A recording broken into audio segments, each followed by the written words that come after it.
In this story, the thief encounters this young man. To distract the people following him, the thief gives the young man a very valuable box stolen from the Alliance. Then he escapes, but the young man stands there wondering what just happened. Seeing the box in the young man's hand, the pursuing Alliance members suspects the two are allies. They set out to capture this young man named Kang, but what they don't know is that Kang is just coming back from the mountains, learning 3 great martial arts from his martial master. These 3 martial arts include achieving enlightenment through the way of Buddha, strengthening one's internal and external body with the supreme ultimate skill of Wudang, and finally, the heavenly demon divine art from the heavenly demon cult. So he decided to make them his first prey upon leaving the mountain and entering the martial world. He wondered if there is anyone among the pursuers that have mastered the 3 ultimate martial art that his master talked about, although there wasn't anyone particularly strong among them. But he decided to tread carefully because they might be hiding their skill on purpose, because according to his master, those who have reached the peak often appear as if they know nothing about martial arts. A man among the pursuers stepped forward. He told Qian that it seems like he have gotten himself involved in a troublesome situation. The man then addressed himself as Zhang Samgun of the Shandong Yitai sect. Just from the way he touches his beard, you would know that the man is just a typical side character that would end up dying in the most worthless way possible. He told Qian that it seems like an innocent person like him has fallen victim to the wicked schemes of a ruthless scoundrel. He then told Qian to just return the item and continue on his way. In return, he would guarantee his safety in the name of his sect. But Qian had no idea what kind of crappy sect is Yitai sect, since he had never heard of it. At the same time, another group of people appeared. The man told the Yitai sect people that this place isn't a place for the likes of them to interfere. People were in shock to see the man. The man is Wang Dai of the Black Intention sect, although they were pissed at the fact that even the barbaric members of the Black Intention sect have come to take a piece of the pie. But they couldn't do anything because he isn't someone they can just mess with like that. Qian was like, what the hell is this all about for another sect to have arrived? Sam Gun vigorously told Wang that this matter is being closely watched by many martial arts sects in Shandong, as well as by the 9 great schools and various noble families, so the people of Black Intention sect shouldn't act recklessly, and they should know their place. But as the man was yapping, a sword energy was pierced through his forehead, creating a hole in his head, and so the typical side character died without even knowing how he died. Like for real, he was just yapping, acting high and mighty, as if he is some strong hidden boss or something. No one knew what the hell happened, but they thought Wang was the one who did it. Wang stuttered panically. He told them that they weren't the one who killed him, but one of the Yitai sect member angrily lashed out and he said, "Stop lying, vile Black Intention bastards. You guys don't even have the pride of a martial artist to have ambushed someone from behind." But the guy who was yapping was shot from the head from nowhere, and he was sent straight to the afterlife. Not just him, multiple bodies started falling down like rain. The main person behind the death then arrived. He told them all to stop talking and fight. Because a real martial artist fight with their strength, instead of flapping their mouth around. Shivers ran down through their spine as they saw the man. The man is Zhu Xiong, and he is popularly known as a demon. Wang, who has only an eye left with the face that is more ugly than that of a chimpanzee, stuttered. He politely said to Xiong while shivering all over, "How did you get here?" But Xiong gave him a death stare. He said to him, "How dare a wretch like you speak to me?" Of course, people like Wang are always useless as expected. They act strong to the weak and cowardly to the strong. Song then told them all that he won't speak for long, but they should all get out of his sight before he opens his eyes and close it. As expected, the fool immediately ran away with his tail between his legs. But Xiong refused to just let him go like that. He then hit his leg on the ground with force. The stone on the ground rose up as they are being controlled by his energy, and so he kicked them all at once directly at Wang and his subordinates. The fool couldn't defend against such a simple attack, and he was knocked down together with his subordinates, while the remaining survivors ran away for their lives. Xiong laughed since the place had finally quieted down. He then said to Qian, "Hey country bumpkin, if you don't want to end up like them, just hand the item over." Qian broke the box open. He asked Song if he is talking about this small golden bottle. Song was surprised that Qian undid the seal of the box so easily, but he decided to keep his composure. He then said to Qian, "You have saved me some unnecessary effort. Now then hand it over." But to his surprise, Qian opened the bottle and drank it. He was so pissed, but he noticed that Qian looks like a rookie, so he smiled with evil intent, because there's no way Qian could fully absorb the blood demon essence. And just because he swallow it doesn't mean it has become his. At the same time, Qian licked his lip because the content in the bottle tastes like sweet. Xiong then said to himself, one need the right internal energy to dissolve the blood demon essence. And his body's the perfect physique to absorb it, so he deemed Qian to be just a vessel for the blood demon essence, since he doesn't have the necessary physique. And so he charged out with his hand filled with energy to go take Qian down. He was determined to chew and swallow every drop of Qian's bone marrow. But as he was about to land a hit, Qian looked at him as if he was looking at a pitiful fly with broken wings, and with just a swing of his hand, he was able to parry the guy's attack without any internal energy imbued in his hand, as if the guy's punch was from a 2-year-old. If I was that guy, I would have stopped fighting, destroy my Dantia, and retire from the martial world to go live in the village because of such insult. But rather than doing that, he decided to continue fighting. He couldn't believe that Qian was able to block his Sagana, which is one of the 32 techniques of the sacred name secret art. So he furiously told Qian that his Sagana has never missed its prey. Even those arrogant bastards from the Jegal family barely managed to block it, leaving scars all over their body. Like, for real, why the hell is he lashing out at Qian? Or is he trying to tell Qian to stand still and embrace the punch? Qian threw the golden bottle. He was like, hey, you're too loud. Running your mouth like that doesn't prove you're really strong, so come at me with all you've got. That way I can test just how strong I really am. At that moment, Xiong was shivering all over because he thought Qian's strength was as a result of absorbing the blood demon essence. Let's talk about what the blood demon essence really is. The blood demon essence is a miraculous elixir made by gathering the vital blood of 100 martial arts masters and melting it down with the internal energy cultivation method of the blood demon, and it's said to have terrifying power. Just as horrifying and shameless as its method of creation, the moment you succeed in absorbing it, you can gain the strength of 3 full cycles and undergo a rebirth, transforming into a heavenly martial body. Just so you guys know, 3 full cycles is the same as 180 years worth of internal energy. As the demonic cult continued to kidnap martial arts masters to use as ingredients for this cursed elixir, the Righteous Alliance launched a surprise attack on one of their factions, the Blood Sect. Only after a bloody battle and finally defeating them did the existence of the blood demon essence become known to the world, but whether in the hands of the righteous or evil, the blood demon essence would certainly drench the world in blood simply by its existence. And that blood demon essence has now appeared in Shandong. Suddenly Xiong angrily roared, which scared out all the birds in the area. Like, I don't really get, is he trying to have some kind of power up like Goku while screaming? If that's the case. He fatally failed at it because his roar was only able to scare birds, and it sounded like noise to Qian's ear. He couldn't believe that Qian was still intact after he poured out in so much internal energy into that roar, with the aim to cause at least some damage to Qian. Qian sarcastically asked him if making noise is his specialty. He then said to him, now that you are done crying, why don't you try your next attack? Song said to himself that there must be some mistake because there is no way his attack could be blocked. He then looked at Qian. He noticed that Qian was full of openings, so he decided to make use of this opportunity to take him down with his full strength. But Qian already appeared in front of him before he could land his hit. Qian smiled. He told him that he got tired of waiting, so he came to him. It was at that moment that he knew that he is in big trouble. Qian then struck him directly at his abdomen where his dantia is located. At the same time, at another scene, the man who was running earlier was finally killed, and on his hand is the same box that he gave to Qian earlier. The people who killed him deemed his excessive greed to be the cause of his death, since the blood demon essence isn't something a guy like him could handle from the start. But suddenly, they heard a scream. They immediately noticed that the voice belonged to Xiong. They deemed it quite surprising that someone as strong as him would be screaming out in pain like that, although he's wild, and an unruly guy with no real foundation. But his skills at least qualify him to go after the blood demon essence. But they didn't care about him. They decided to leave since they have secured the box, but to their surprise, Song's corpse was thrown at them with a big hole in his stomach, and his corpse rolled down the ground. They were surprised to see that Song was defeated, since Song wasn't someone to be taken down easily. Suddenly, they heard the footsteps of someone approaching them. That someone was no other than Qian. Qian was surprised to see another batch of people.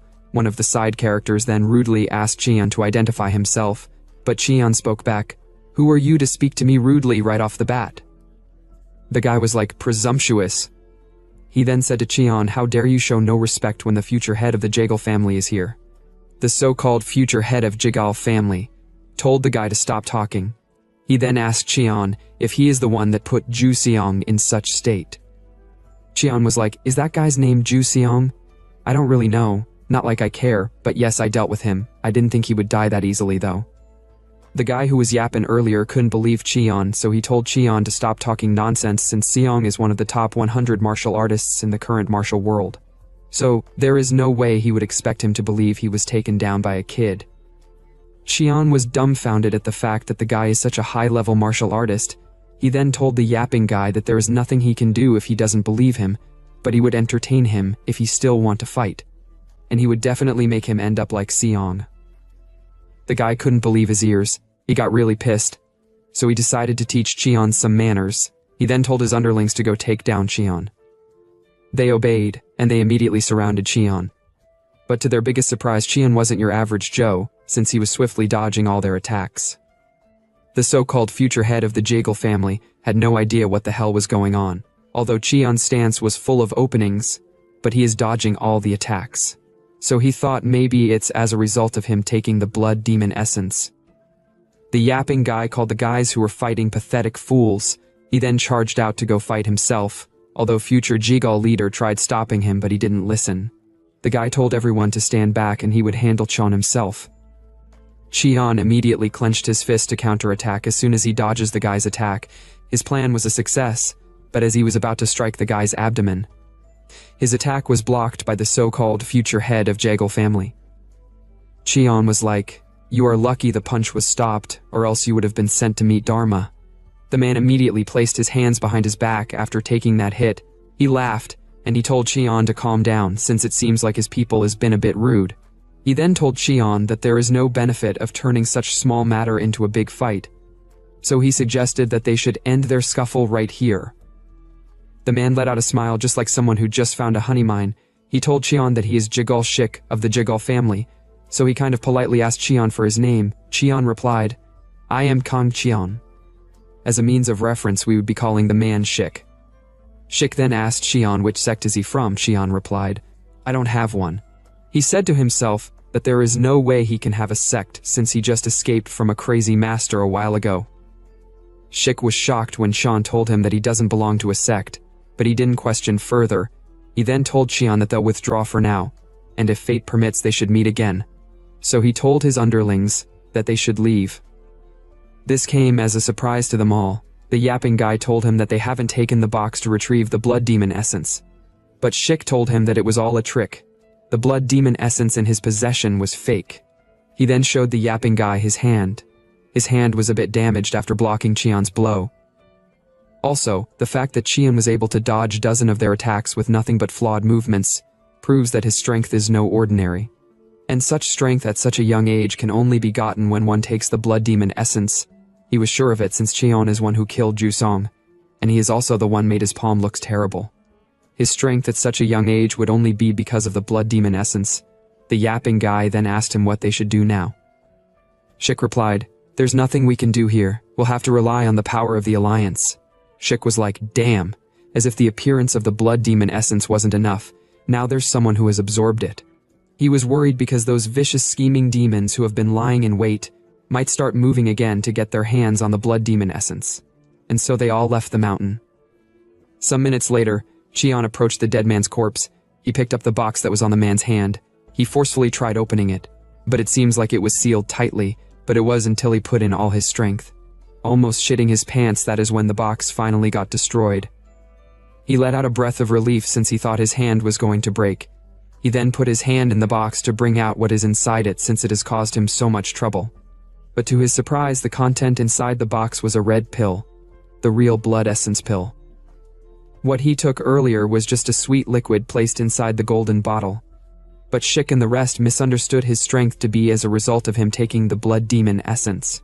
Little did they know that the real blood demon essence was right in front of them all along. Some hours later, somewhere within the Jagal estate, Shik reported to Jagal Cheum, the head of the Jagal family, that Cheon has absorbed the blood demon essence. He had no idea how it was possible for Qian to have absorbed the blood demon essence, because according to what they know, the blood demon essence can only be dissolved with the internal energy cultivation method of the demonic cult. Shik also knew about that, since they shed a lot of blood to learn how to dissolve the blood demon essence. Chom then told Shik that he can't just expect him to believe that someone new to the martial world managed to dissolve the pill without using the internal energy cultivation method of the demonic cult. Shik then decided to show him his hand as a proof that what he is saying is the truth. Qian couldn't believe his eyes when he saw the intensity of Shik's palm injury. And so he finally believed that the pill have really been absorbed by Qian. Shik then said to his father, "Are you aware that there are certain physiques capable of absorbing the blood demon essence?" Qian replied, "Yes, there was one such physique. Until the person who left your hand in such state appeared. And now it seems like there are two physiques capable of absorbing the blood demon essence." Qian told Shik that if what he say is true, then our protagonist is in a very unfortunate situation, because possessing a treasure is a crime, if ever there was one. He then asked Shik if he have found Qian's whereabouts. Shik replied, "Fortunately, he's still within our sphere of influence. He have instructed the people in Jinyang village to treat him well." Shik then told his father that he is yet to report the blood demon essence being absorbed to the Alliance. Qian said to him, "That's good, there's no need to reveal it yet." But suddenly, someone appeared. The person said to them, "You are all having quite the interesting conversation. The man is one of the elder of their clan." Shik was shocked to see him, so he asked the elder if he overheard what they said. The elder told them that there is no way he won't. When they were talking so earnestly, he then sat down and he let out an evil smirk. The elder name is Taiyong, and he's nicknamed Changwang Fist. He is the tyrant of Shandong, a supreme master even the Jegal family can't easily handle. When the power of the demonic cult became overwhelming, the martial world formed an alliance to oppose them.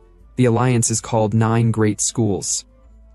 Although Taiyong is not affiliated with the 9 Great Schools, yet he is considered just below the top 10 martial artists of the current martial world. This is why, despite their formidable power, the Jegal family is on edge about his appearance. Taiyong overheard all they said about the blood demon essence. He then told them that it would be better if they all kept their mouths shut about it. Shik said, "What do you mean by that?" Taiyong replied, "It means that what I heard could be forgotten if necessary." There is quite some schemes going on there, each of them trying to outsmart one another. Taiyong then stood up to be on his way out. Shik politely bid him farewell. On his way, Taiyong decided to make Jinyang village his next destination in order to capture Qian and take the blood demon essence for himself. At the same time, Jegal family head, who was acting as if he wasn't interested, let out an evil smirk because Taiyong have taken the bait without knowing that Qian have dissolved the blood demon essence. Taiyong rushed out at full speed to Jinyang village. He said to himself that although Qian might have a physique that can dissolve the blood demon essence, but what if he haven't properly mastered martial arts? Then that means if he take Qian with him, he can still drain out all his blood and get the blood demon essence for himself. If that was to happen, then he would be able to take the top 10 martial artist spot, since those old top 10 martial artists should have had their fill by now. At the same time at Jinyang village, our boy Qian is being served tea and treated respectfully. He drank the tea, but he don't get what's so great about drinking it since it tastes bland. And water seems to be more better than it. That aside, he found the people in the village to have ulterior motives since they are treating him so well without any proper reason. He was ready to take them on at any time if they tried to do anything dirty with him, but he calmed down. He decided to try and live peacefully since he had finally escaped his master. Suddenly, Taiyong arrived. He immediately went straight to the point by asking Qian if he is the one who supposedly consumed the blood demon essence. Qian replied rudely, "It seems so." Taiyong was quite pissed at how rude he was. But he doesn't care about his character since that wasn't the reason why he came. He then grabbed Qian like a baby and flew out of the village. Qian was like, "What the hell is this dude doing?" At the same time, Taiyong smiled since he had finally gotten the blood demon essence. After carrying Qian to fly for a while, they landed on an empty field. Taiyong looked around to check if there is anyone following him. But what surprised him the most was the fact that Qian had escaped from his hand without him knowing. Qian was like, "Dude, are you smoking or what? Why the hell did you just grab someone and carrying them like luggage?" Taeyong was like, sorry, but you'll have to become my elixir. If you guys still remember, our protagonist's name is Kang Cheon, so let's start calling him Kang instead of Cheon because Cheon sounds somehow in the ear. At first Kang had no idea what Taeyong meant by elixir, but he later realized that what Taeyong meant by elixir is that he want to eat him. Taeyong told him not to worry because when they get to the Alliance, they'll find a way to extract the blood demon essence from his body without harming him, and he'd also be compensated if he cooperate well. Kang said to him, so all the gibberish you have been saying is that eventually you'd suck me dry, so I should just stick to you like a medicine pouch on your belt, Taeyong replied. Your response is kind of cheeky, but you are right. Kang was like, what if I refuse to let you suck me dry? Taeyong looked at Kang angrily, and he said, you want to refuse? Stop joking. When an elder shows kindness, you should be grateful and accept it and get some rice cake out of it. But Kang told him that it would be insane to entrust his life for the sake of some rice cake. The fact that Kang keeps talking back was really pissing him off. He then told Kang that it seems like he needs a good beating to learn some manners. He then charged out angrily to attack Kang. But halfway before the punch could land, he was like, damn, I didn't control my strength. I got too worked up by a rookie's provocation and ended up using a lethal move. Such a disaster since there's no point in taking a corpse back to extract the blood demon essence. But to his biggest surprise, Kang blocked his attack with one hand.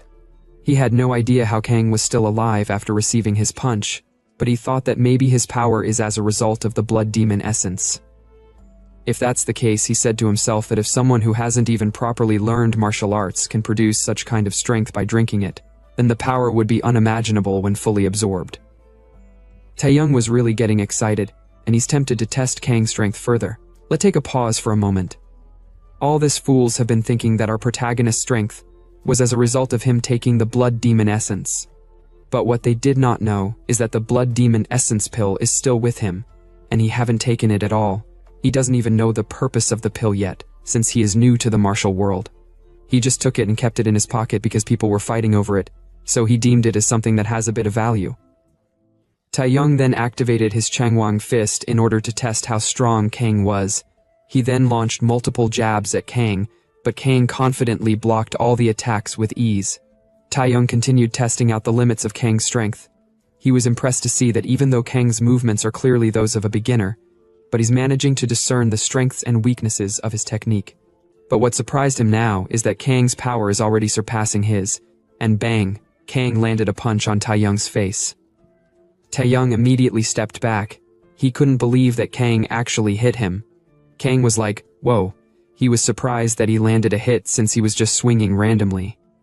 At that moment, Taeyong realized that Kang's strength isn't from taking the elixir, because an elixir can't teach untrained martial arts skills, he said to himself. It must have just been pure luck that my reckless punch was able to hit its mark. He then said to Kang, you've got quite the descent punch. Kang was like, oh, your mouth is still working, but Taeyong furiously told him to shut up, and he'd make sure he understand exactly who he have messed with. He said to himself that he'd have to beat some sense into Kang before he'd listen properly, because at this point, even if he have to kill him, knocking him down comes first. He then activated his Changwang fist. And so he launched multiple jabs at Kang again, but Kang wasn't scared one bit. At that moment, Kang remembered what his master told him while they were fishing. He asked his master if the strongest fist technique is that of Wudang, but his master looked at him without saying anything. Kang was like, yes, of course, excluding my master, is the strongest fist technique that of Wudang? His master replied, it wouldn't be an exaggeration to say that Wudang contains every method of using the body in its fist techniques. Kang had no idea what he meant by every method, so his master explained. He then said, because I have grasped the flow of power, power depends on who uses it and how they use it. If it flows straight, then it becomes the hard fist of Shaolin, which can shatter rocks. If it flows in a circular motion like a wave, it becomes the Wudang fist that can withstand a rock with just a small force. And so, Kang decided to see if he can put what he have learned to use. Standing in front of the punch that Taeyong was sending at him, he quickly found the weakness of his jabs, and he was able to offset his attacks, and bang, he sent Taeyong flying. Taeyong became furious, so he decided to take the fight seriously by powering up like Goku. The Changwang fist that Taeyong was using is rooted in Shaolin. Taeyong was among those called the Soka disciples. They are those who did not leave the temple and are taught by Shaolin. Taiyang once asked his master for the reason why he won't teach him the Yi Jin Jing. His master told him that there is no reason for him to achieve enlightenment in Buddhism, since he is a secular person. But Taiyang told his master that if he can become stronger than others, then he's willing to learn and understand it. His master angrily called him a fool for misinterpreting the teachings of Buddha, since Buddha have never taught someone to become stronger than others. But Taiyang took his master's words as nonsense, because to him, the logic of the world is that you have to win to become strong, and become strong to win. Taiyang was not satisfied with what he learned as a secular disciple, and he never stopped striving to become the best in the world, so starting from the foundation of Shaolin, he reached the pinnacle of his own martial arts through bloody research, and that is how he came up with Changwang Fist. Kang deemed the aura that Taiyang was exuding to be that of a master. He remembered his master telling him that the martial world is filled with people stronger than him at every step. And now he have come against someone that he deemed at least strong. After successful power-up, Taiyang charged out to attack Kang with the determination to tear him apart. But despite his power-up, Kang wasn't scared, because he doesn't consider Taiyang to be one of those stronger people that his master mentioned, and so he dodged Taiyang's punch. At that moment, Taiyang was sweating all over, and he couldn't believe that his Changwang heaven-splitting fist was dodged that easily. But what comes next was completely unexpected. Kang launched a direct blow to his abdomen just like how he have been doing to others. Taiyang couldn't believe that someone that is definitely new to the martial world, with clumsy technique and full of flaws, was able to easily dismantle his Changwang fist, which he perfected over a lifetime of practice. So he was like, "Who the hell is this monster?" Taiyang immediately went down on his knees, groaning in pains, but Kang didn't stop his attack. He grabbed his head, used his knees to land a fatal hit directly on his face, and he immediately went unconscious. After some minutes, Kang woke him up, and his face was looking all beat up as if he was stung by a bee. He had no idea what the hell happened. The only thing he could remember was him trying to use the Changwang heaven-splitting fist on Kang, only to be countered. He thought he was dreaming since there is no way him, the master of the Changwang fist, would fall to someone so young, and so he tried standing up, but to his surprise he coughed out a huge ton of blood. Kang told him that he should better not push himself, because he have placed a restriction that will shatter his Dantian if he make a wrong move. He told Taiyang that the restriction he used on him is the one his master always used whenever he tried to escape. Taiyang was like, "What kind of trick did you use, since restrictions aren't something just anyone can place, and especially not on the body of a master like him?" But Kang wasn't interested in his bullshit. He then stepped on his chest with force. He told Taiyang that he seems to be mistaken about something. He told him that he's not as nice as he look, because he have been tormented by his crazy master his whole life. So if possible, he'd appreciate it if he didn't get on his nerves, and so he removed his leg from Taiyang's chest. Taiyang then said, "What do you want?" Kang smiled since he's now asking the right question. He then said, "From now on you are mine." This, our protagonist, seems to be giving gay vibes. I never expected him to have a fetish for muscle men. Some hours later, in the Jagal mansion, Xiom and Shik were scheming and plotting with each other. They were talking about negotiating with Taiyang when he obtains the blood demon essence, over the secret of absorbing energy. They deemed it as a good bargaining chip, since the secret of absorbing energy is something Taiyang desperately desires. Xiom was like, "Indeed, Taiyang is someone who would definitely sell his soul if it meant reaching the top 10 martial artists, and their Jagal family is willing to buy his soul." Shik added, "If we could hold the leash of a top 10 master-level hunting dog and clear the path ahead, then becoming the leader of the alliance of noble families wouldn't be far off." Their schemes and plot were already becoming intense, but they have no idea what is in store for them. Suddenly, someone announced that Taiyang has returned. Shik smiled because it seems like Taiyang have secured the blood demon essence, and so they went out to meet Taiyang. They were surprised to see how beat up Taiyang's face was, so they asked what happened, but Taiyang didn't reply. Rather, Taiyang told them that from now on, he have decided to take Kang as his disciple. Kang then said politely, "I am Kang Xion, please take care of me seniors," but Shik and Xiom wasn't happy about it since it seems like they have been outplayed. Let's go back to the time before they arrived at Jagal Estate.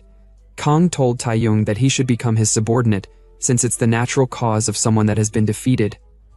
Besides, he hold his life in his hands, He told Taeyong that he have made it so that he must receive the Chugungwa blood extraction from him once a month, or else he would end up dying. But Taeyong laughed out loud. He told Kang that he might as well kill him. He then said, "You may not know this because you're stuck in the mountain, but my name Taeyong is widely known as just below the top 10 martial artists in the world. So there is no way you'd expect me to serve a young green brat like you just to keep my life." He added, saying, "Dying a disgraceful death on the streets would be a more honorable end for a martial artist than becoming such a laughing stock." Kang said to him, "You martial artist are really something else. You value your precious life far less than meaningless name. But I understand how you feel because I wouldn't want to tarnish the name Taeyong even if I make you my subordinate since he need his name for a reason." He then told Taeyong that he can make him stronger, so he should reconsider his offer. Back at the Jago clan, Shik and Cheum were angry at the fact that Taeyong chose Kang as his disciple. They thought Taeyong was just a brute who only knew how to use force, but they never expected him to use his brain. Shik then said, "Now that Taeyong, who's close to being one of the top 10 martial artists, has secured a young disciple who swallowed the blood demon essence, and with his name Changwang Fist, he can build power." Cheum angrily slammed the table because if Taeyong power increases, then they'd be nothing more than dogs chasing after chickens, and their plan to put a leash on him would completely fall apart. Shik then told his father that there is still a way out. The way out that he was talking about was to snatch Taeyong's disciple, and they hope he's not a loyal disciple. The way out that he was talking about was to snatch Taeyong's disciple, and they hope he's not a loyal disciple. At another scene, inside a rundown wooden house, Kang was meditating before he was called by someone outside. The person told him that Shik wishes to see him for a moment, and he'd like to meet him alone. Kang said to himself, "Why did he want to meet me alone? He's giving gay vibes, and it seems like that sly old fox must be planning to sow discord." He then followed the person who came to call him to go and meet Shik. At the same time Taeyong saw them leaving, he was pissed because those Jegal cunny foxes are up to something. They arrived at Jegal Mansion after walking for some minutes. Kang asked him for the reason why he called him so late at night. Kang added, saying, "I don't think my master would be pleased to see us meeting like this."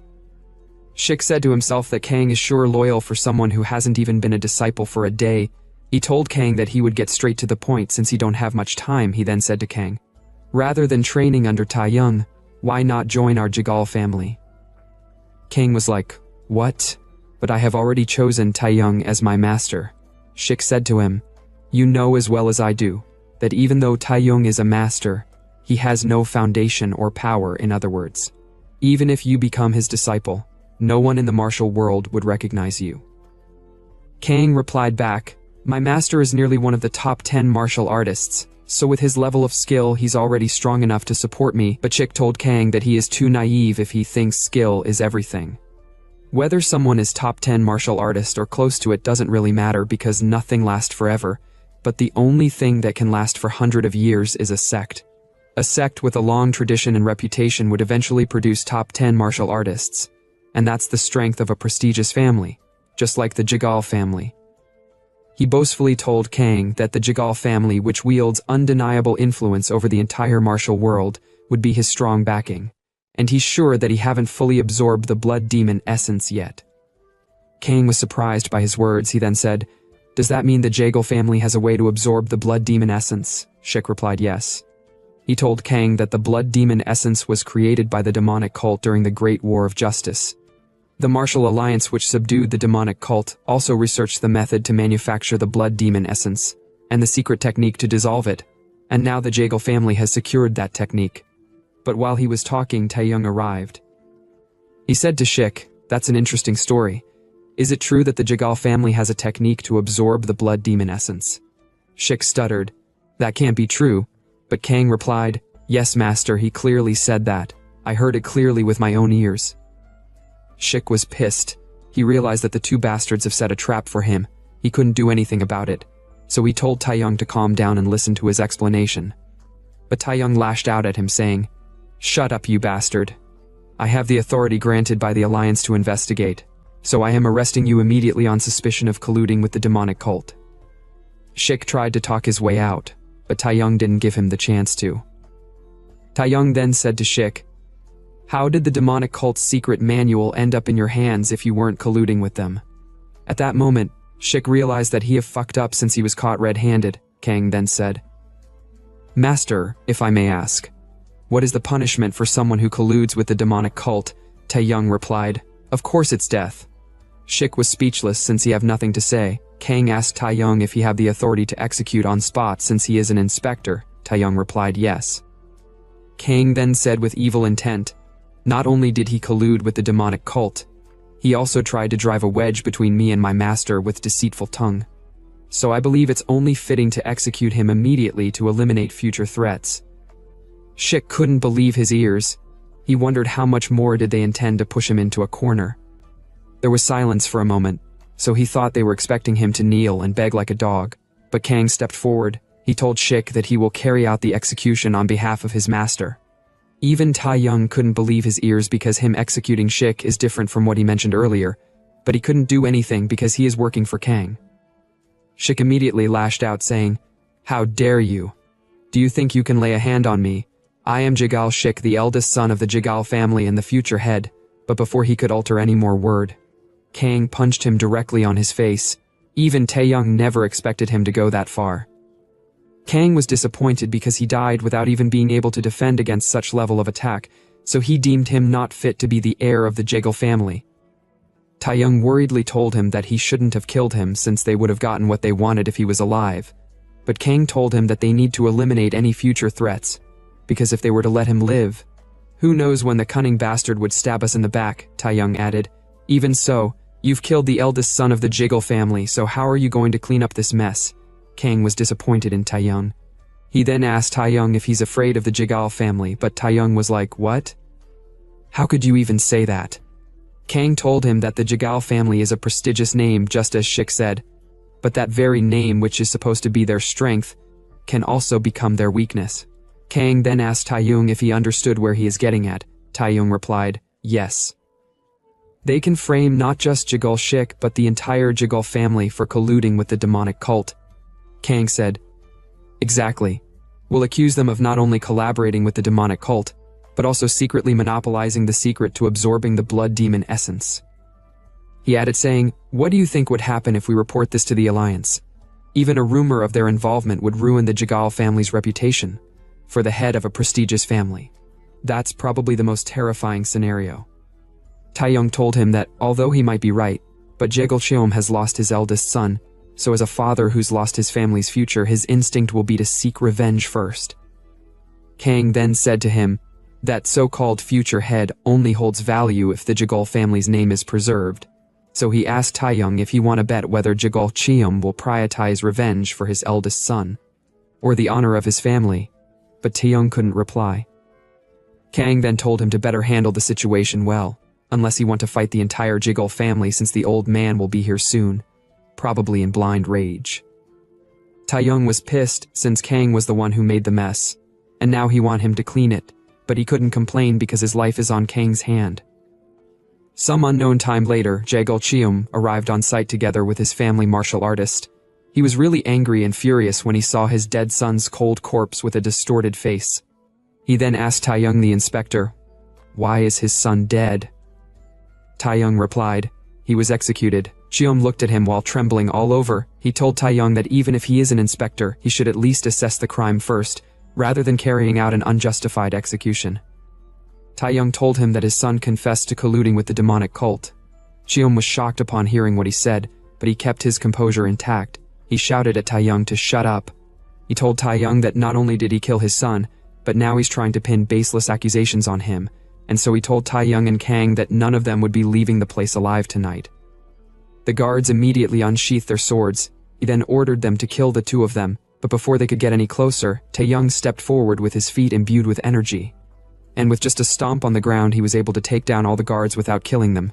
He then said to them, "Everyone here knows that my disciple here consumed the demonic cult's elixir, the blood demon essence. Yet just a moment ago, Jigal Shik sent someone to summon his disciple, claiming that the Jigal family had secured the secret technique to fully absorb the blood demon essence and offering to bring him into the Jigal family." Cheom lashed out. He told Taeyong to stop saying lies, but Taeyong didn't say anything. Rather, he looked at the two guards of Jigal Shik. The two couldn't refute what he said because they knew he was telling the truth. Taeyong then said with vigor, "As an inspector of the Alliance, I ask the Jiggle family this. How did a secret manual of the demonic cult end up in the Jiggle family's possession? Answer me, Jiggle Cheum. Why are you keeping such a dangerous text?" But Cheum couldn't reply since he knew that Taeyong's claim was right, so he told Taeyong that it seems there's some misunderstanding. Taeyong then told the people of Jiggle family to listen well and make their choice. Will they oppose him and live on as a family that betrayed the Martial Alliance? Or will they cooperate to clear their name from the stigma of colluding with the demonic cult? They all couldn't reply, and since they don't want their family name to be tarnished, Cheum told them all to sheathe their swords, and just like that, Kang took out one of his threat without suffering any loss. 4 days later, on a particular sea, a ship was being attacked by pirates. The pirates made an announcement that from now on the ship belongs to the Surojai, and if they want to live, they should drop all their cargo. There was a man on the ship who refused to drop his belongings, but as he was about to get killed by one of the pirates, the pirate hand was chopped off without him knowing who did it, screaming out in pain. The leader of the pirate arrived not knowing what was going on, but when they all looked up, they saw the girl who cut off one of their members' arm. She was looking so cute and beautiful, maybe she's a waifu candidate. The pirate leader told the lady that he is the master of the Jianggang waterway, Sul Yong Han. Sul Yong then said to lady, "You seem to have some martial arts training. What's your name? It would be nice if you came from a prominent family so I could get a good ransom." She told him that knowing her name won't do him any good. After all, they are going to end up as fish food today. The pirates all laughed out loud at her joke. She then told Sul Yong that since he have introduced himself, it's only polite to respond in kind, but he should please remember it well even in the afterlife. She then told them that her name is Li Jichong, and as soon as she told them her name, they all charged out to attack her. A few hours later at Hyungju, Taeyong and Kang sat on a chair together with other audiences. Taeyong saw Kang looking around confused, so he laughed happily. Kang asked him for the reason why he is laughing. He replied, "For a country bumpkin like him, it must be overwhelming to realize that he's standing in Hyungju, the city known as the heart under the sky." Kang was a bit pissed, so he activated the restriction place on Taeyong, which made him feel pain. Taeyong told him to stop since he was just joking. Kang then asked him why the hell are they here in the first place. Taeyong told him that Hyungju is where the Martial Alliance's headquarters is located, and as an inspector of the Alliance, he have to report what happened with the Jeggle family. So regardless of the fact that they have something on them, he still need to report the reason for killing the heir of the Jeggle family. But Kang told him that he have already heard that on their way to Hyungju. But what he still haven't know is why they are sitting here and watching that weird guy's match. Taeyong replied, he told Kang that he's the official witness for today's match and there's someone he really want him to see. He told Kang that the person he want him to see is Li Jichong. But Kang had no idea who the hell that is. He then asked Kang if he have at least heard of Shinwu, the best sword of Hwasan, but Kang couldn't recall ever hearing such name nor title. Taeyong was really pissed at how foolish Kang was, so he told Kang with vigor that Shinwu is the best sword of Hwasan. He's said to be among the strongest among those who didn't make it into the top 10 martial artists. Some even say that his skill rivals that of the top 10 martial artists. Kang was like, hold on, wait a minute. Didn't you say that you're the one right below the top 10 martial artists? Taeyong replied. Of course, the old man Shin was just someone strong in the past. Kang then said politely, I understand, master. Please calm down. Taeyong sat down. He told Kang that Shinwu is the master of a disciple that he have been raising with all his might, and he's the future of Hwasan. He could be his competitor when the time for competing for a spot among the top 10 martial artists of the next generation comes. Kang smiled. He said to himself that he would sure remember the name Li Jichong. At the same time the weird guy on the arena approached them, he greeted Inspector Taeyong. He told Taeyong that if he permit him, he would like to challenge his disciple to a match. You see, guys like this are side characters, or let's say, they are worthless scums who think they are the strongest, and they always die in the most useless way possible. Suddenly, someone came rushing towards Taeyong. The person told Taeyong in his ear that the original opponent, Li Jichong, is late, and since the guest have grown tired of waiting for the match, it would be best for his disciple to fight. Without so much thought, Taeyong permitted his disciple to fight, and so that was how Kang found himself in the arena. Kang told the guy that won't he be put at a disadvantage if he end up fighting 2 matches in a row. The guy told Kang that it doesn't matter, He'll just consider his match with him as a warm-up. Kang was a bit pissed since the guy was looking down on him. Taeyong said to himself that the guy whose name is Jomgangjo Madan is the top disciple of the dark spirit Huigon, and now a disciple of Huigon who is one of top 10 martial artists, is fighting against his disciple. Although if Kang was to win, his reputation would rise as well, but for some reason he feel like rooting for Madan. Kang told Madan that he would make sure not to hurt him since it's just a warm-up, but Madan told Kang that although he's taking their fight as a warm-up, but he's not planning on being so kind since he never learned how to fight without killing his opponent. He then activated his claw, which is his weapon. At the same time, Kang was ready to make him regret his words, so as soon as the drum sounded, their battle began. Madan immediately took an offensive stance, but Kang was busy doing some weird stance. Even the audience were laughing at him for doing such a stupid stance. They were laughing and making mockery of him for being an unworthy disciple of Taeyong's. Even Taeyong himself was quite pissed. He couldn't believe that Kang was able to block and dodge his move with that sloppy stance. But he said to himself that if Madan dares underestimate Kang, it'd cost him big time. Madan said to himself that he heard Kang is new to the martial world, and that he swallowed the blood demon essence. So he decided to make sure that Kang pay the price for recklessly stepping into the martial world without any proper skills. He then charged out to attack Kang with the aim to kill. The audience were surprised to see that he really intended to kill Kang despite it being a warm-up match, and as soon as he landed his hit, he thought he was successful at taking down Kang. But to his surprise, Kang dodged his attack by jumping mid-air. The crowds couldn't believe their eyes, but Taeyong already expected him not to lose the fight. Madan had no idea what the hell was going on, nor how Kang was able to dodge his attack. Kang was picking his nose as if he wasn't interested in the fight. He told Madan that he is so slow, and it seems like those claws are only useful for picking nose. But instead of getting angry, Madan smiled since he just remembered his master teaching. His master told him that even when hunting a rabbit, a beast always gives its all. He then said to Kang, "Not bad, but this time, you'll need to give it your all if you want to survive against me." But Kang confidently told him that if he was to give it his all, his life would be in danger. Madan activated his claw, and he told Kang to stop talking and he should take the fight seriously, so he charged out to attack, but Kang was able to dodge his strike. Although he was surprised for the second time that Kang was able to dodge his attack again, but this time around his strike aren't over. He then launched multiple strikes, and he was confident that Kang won't be able to escape his grasp, but he was still unable to land a hit on Kang. The audience was surprised at how fast he was. They had no idea if he dodged the attack or if he got hit, but since he is still moving, that means he's dodging the attack, although Kang was dodging the attack. But he was quite pissed since the guy didn't come here for a match, but he came to kill, since his strikes are all lethal moves. Madan was already finding the spar to be difficult, and he was like, what kind of training did Kang go through to be this fast? But as Kang was about to land the final hit with his punch, they were both told to stop. They stopped immediately as their attack was about to hit the weak part of their body, and their battle ended halfway since the real contestant Li Jichong has arrived. She apologized for being late while looking messy with blood all over her body. Taeyong and the audience were surprised to see her. At the same time, Madan said to Kang, "You are so lucky, rookie." But Kang told him that he didn't fare so well though. Madan was like, "What do you mean?" But Kang didn't respond. One of the arena supervisor immediately approached Jishong.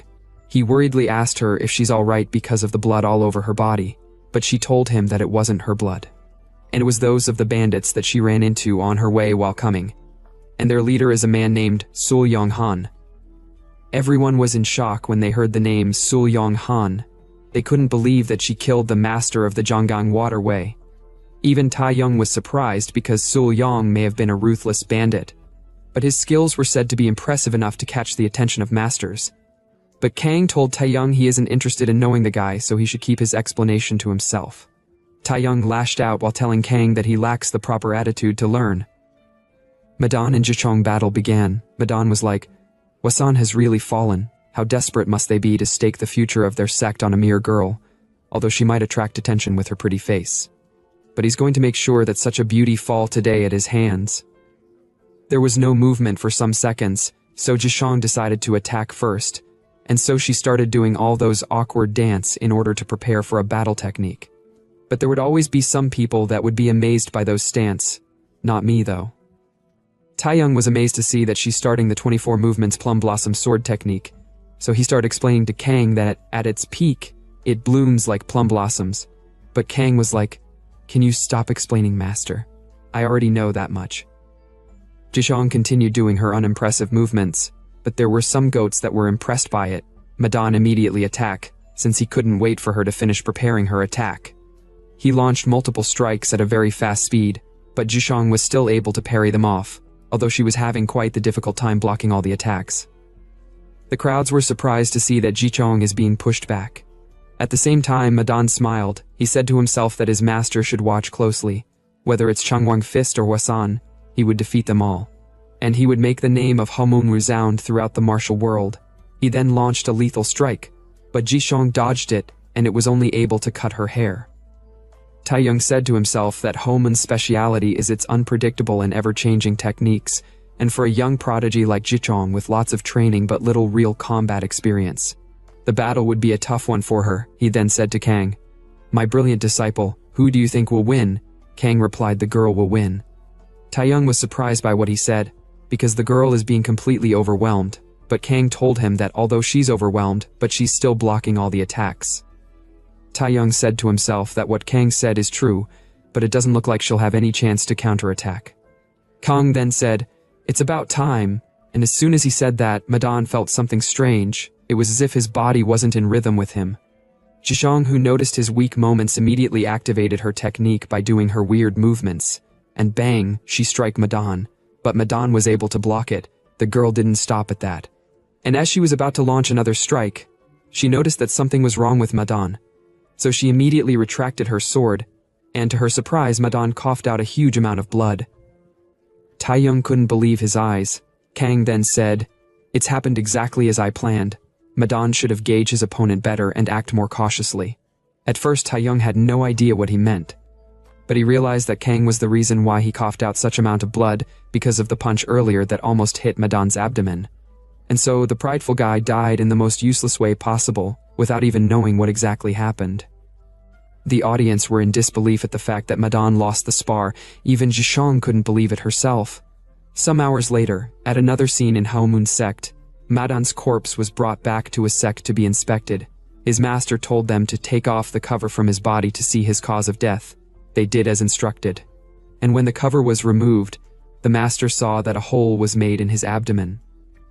He touched Madan's forehead, and he asked them what the cause of his death was. One of the inspectors replied, "Well, I can't be sure," the other inspector added. From what he saw, Madan collapsed and was spitting blood during the match, so he suspected that it might have been due to the opponent's internal energy technique. The man then asked them if Jichong used internal energy, but the inspector was unable to reply. The man was really pissed, but he calmed down.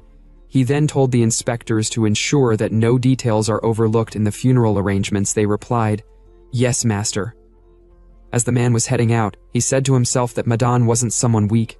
He could have held his own against anyone in real combat, yet he lost to a novice from Hwasan. And on top of that, he was taken down by internal energy. He was really pissed to the extent that he scratched the walls with his hands. He couldn't believe that Hwasan has reached such a level. Same night, in the Muram Alliance, Taeyong and Kang was having a conversation. Kang told Taeyong that deaths can occur during matches. He then told Taeyong not to be pretending as if he is worried about Madan's death since it doesn't suit him. But Taeyong told him, even so. He didn't expect his death because the aim of the spar was to prevent such incidents by having only the senior disciples from each faction compete in order to prevent accidents. But Kang told him that if Madan had won, Jishong would have been dead. Taeyong was like, whatever. He then told Kang not to act recklessly since the atmosphere is tense. Kang said to him, "Why should I do that?" Taeyong didn't reply at first, but he shyly replied, "Because you're too strong." Even him don't want to admit it. He then told Kang that standing out won't do him any good. Kang looked at him and he was like, "Hey, aren't you too immersed in playing the master?" Taeyong couldn't believe his ears. Kang then stood up. He told Taeyong not to overstep. He'd handle his own affairs, and so he left. But on his way, he thanked Taeyong for the advice. Taeyong was quite pissed at himself since he doesn't know why he's even worried about Kang. He was like, just go ahead and die already. At another scene, inside the Martial Arts Alliance banquet hall, while everyone was enjoying themselves, Jishong stepped out of the hall. She wasn't happy about her victory against Madan, because she knows he didn't die because of her attack. She suddenly remembered Kang almost landing his punch at Madan, so she suspected Kang, the person who is the disciple of Taeyong, to be the cause of Madan's death. But while she was thinking, she saw Kang walking through the street. At the same time, the sect leader of Halmoon was watching her from the roof of a building, with his eyes filled with murderous aura. As Kang was walking through the street, he was impressed at how beautiful and lively it was. He was like, no wonder it's called Hyungju, the city beneath the sky. It sure lives up to its reputation. He said to himself that the city really makes him feel like he have finally escaped his master, but he have no idea what to do now, since he have never experienced the secular world.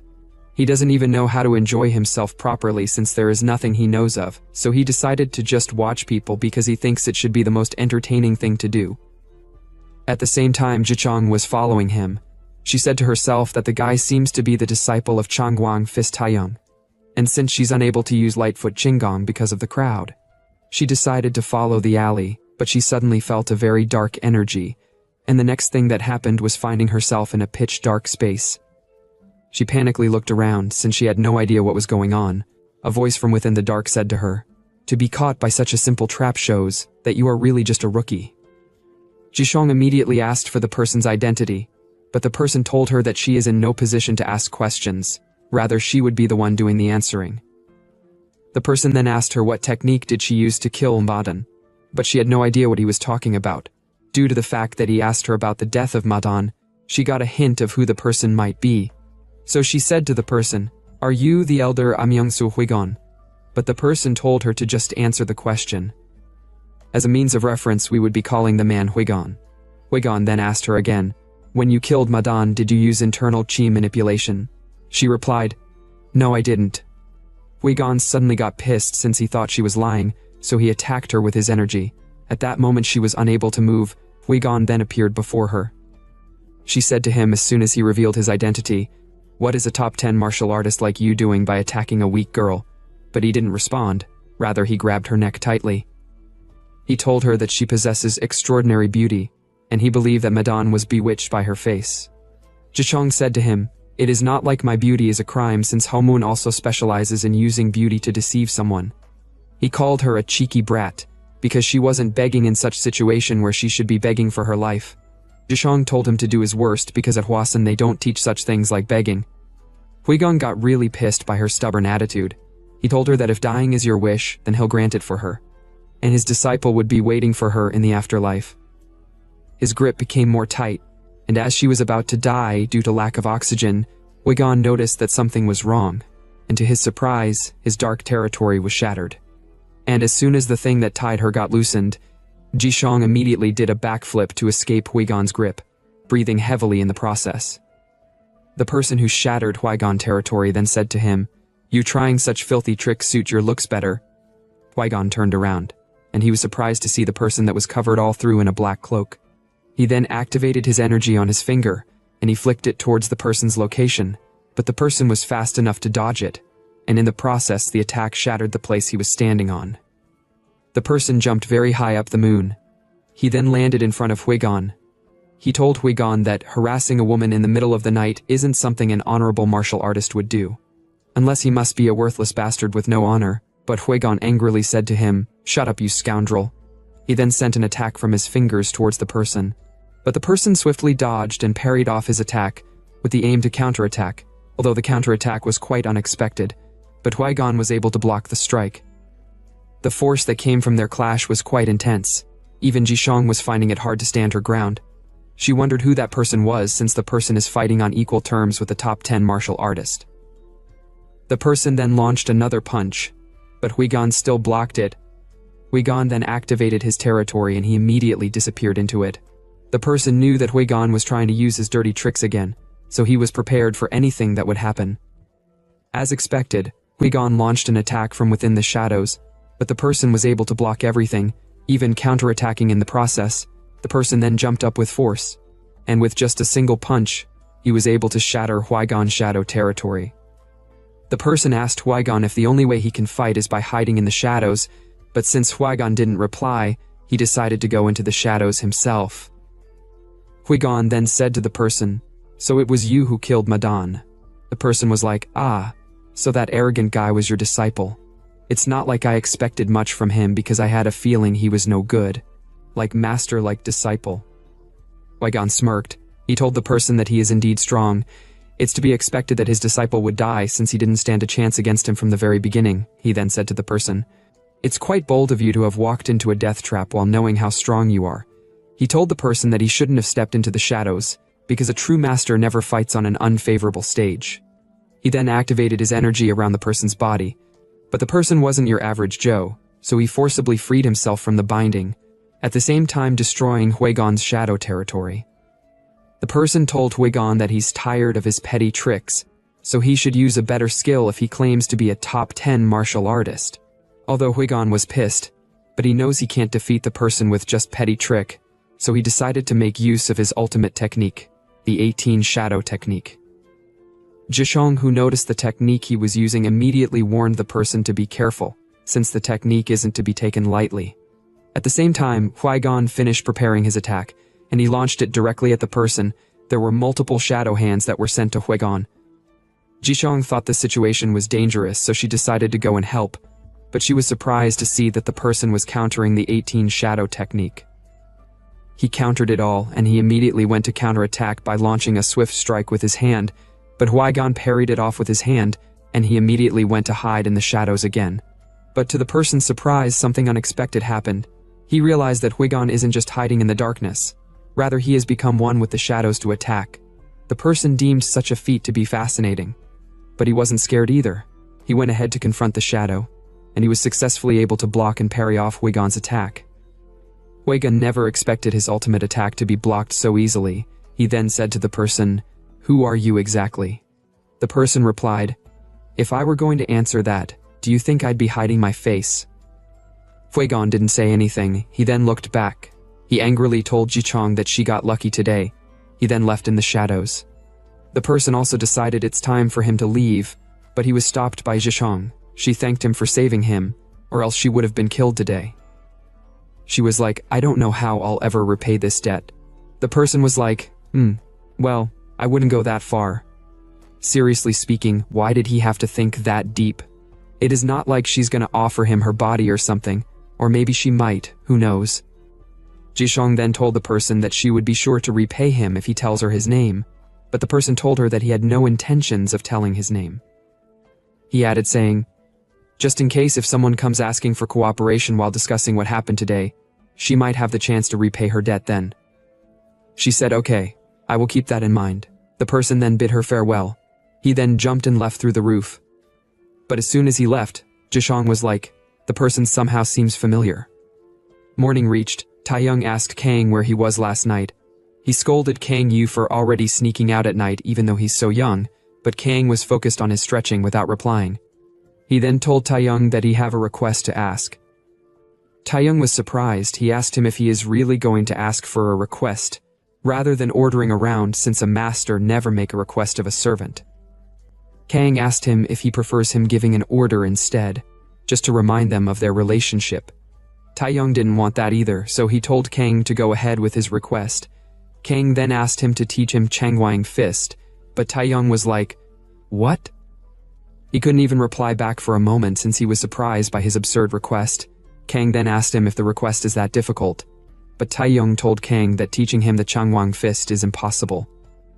Kang really got pissed. He was like, "Maybe I should just give you a command, but first, let me give you a stern warning." Taeyong lashed out at Kang for not having any conscience, because to a martial artist, martial arts are more precious than life, and even though he have taken control of his Dantian, he would rather die than surrender the martial arts he have trained his whole life for, so he might as well kill him since he would rather die protecting the Changwang Fist. Kang was caught off guard there for a moment. He was like, You do have a point when you put it that way, but officially I am your disciple. People would find it strange if a disciple of Changwang Fist Taeyong doesn't know how to use the Changwang Fist. Taeyong told Kang to stop sugarcoating it up with a reasonable excuse to force him to teach him since he knows what he's really after. Kang said to him, "Remember, I promised you earlier that I would make you stronger, so I need to learn your Changwang Fist in order to do so." Kang then turned around to leave. He told Taeyong that if he refused to teach him, then there's nothing he can do, but then he can say goodbye to becoming one of the top 10 martial artists. Taeyong was surprised by Kang's words. He couldn't refuse the temptation of becoming stronger, and he was like, this guy knows me too well. Some minutes later, Taeyong began teaching Kang the 3 basic techniques of the Chungwang fist called the Chungwang's arrival, but Kang said to him, my master always said this. If you want to pursue the ultimate martial arts, you must not cling to just one technique. Even Shaolin, which is revered as having the ultimate martial arts, limited itself by focusing only on linear power movements. Taeyong lashed out at Kang. He was like, what the heck are you talking about? Shaolin deliberately concentrated on one direction and took it to the highest level. That's what my Chungwang fist is about. Kang told him in a calm tone, you're right about that, but arguing won't get us anywhere, so take a look at what I am about to do. Kang then began his demonstration. At first Taeyong wasn't impressed by whatever he was about to do, but upon seeing Kang displaying the Chungwang fist basic technique and utilizing it to maximize its output, he was so damn impressed. He was shocked to see the changes in his own technique, because just by changing the connection between the techniques, the destruction power has increased. Kang then said to him, how's it? Have I kept my promise a little bit? But Taeyong was unable to reply for a moment since he was shy to admit the improvement to be great. So he asked Kang without a single ounce of shame if he should teach him a bit more of the Chungwang, but Kang was like, aren't you the one refusing to teach me earlier? Suddenly, someone came to meet Taeyong. He told Inspector Taeyong that a letter has arrived from headquarters. He took the letter and read it, but he was surprised by what it entails. Some hours later in Beijing, Martial Alliance headquarters, Taeyong report what happened to Jigal family to the Martial Alliance leader, Li Zhongseok. As a means of reference, we would be calling the Martial Alliance leader Zhongseok. Zhongseok told him that even if his report is accurate, the incident is too significant to just let it slide, because from the Jigal family's perspective, losing their future head is a huge blow. But what makes it more strange is the fact that they didn't argue about it. He tapped his hand on the table and he said to Taeyong, there is a rumor going around that it was actually your disciple who killed Jigal Shik, but Taeyong replied with a bit of panic in him, it's just a rumor. Zhongseok was like, of course it's just a rumor. I trust your report, but the families believe they can't let the incident slide, and as a leader of the alliance, I have to take some action, don't you think so? Taeyong said to himself that Martial Alliance leader Zhongseok may be the head of the Martial Alliance, but he's essentially a puppet set up by the various sects to serve their interests, so even if he oppose him, it would be futile, since the real power lies in the hands of the 10 families. Taeyong then asked Zhongseok, what action does he plan to take? Zhongseok replied, I am assigning your disciple to the Special Task Force of the Alliance. Taeyong was surprised at the word Special Alliance, because it's a training ground for the younger generation of the various sects. Officially, it's for training, but in reality, it's where the sects send their disciples to handle tasks they can't manage on their own, and also use them as hostages to keep each other in check. If a young martial artist who just consumed the blood demon essence is sent there, the others will pounce on him like wolves on prey, and if there are any factions with a grudge against him, then things would go for the worst. Zhongseok told him that there is one more thing. He want him to take command of the task force. Taeyong was like, do you mean me? Zhongseok replied, of course, or don't you want to? Taeyong told him no, of course. It would be an honor. But isn't that position usually held by a top 10 martial artist? Even the current commander of the task force, Namgung Chong, is a top 10 martial artist.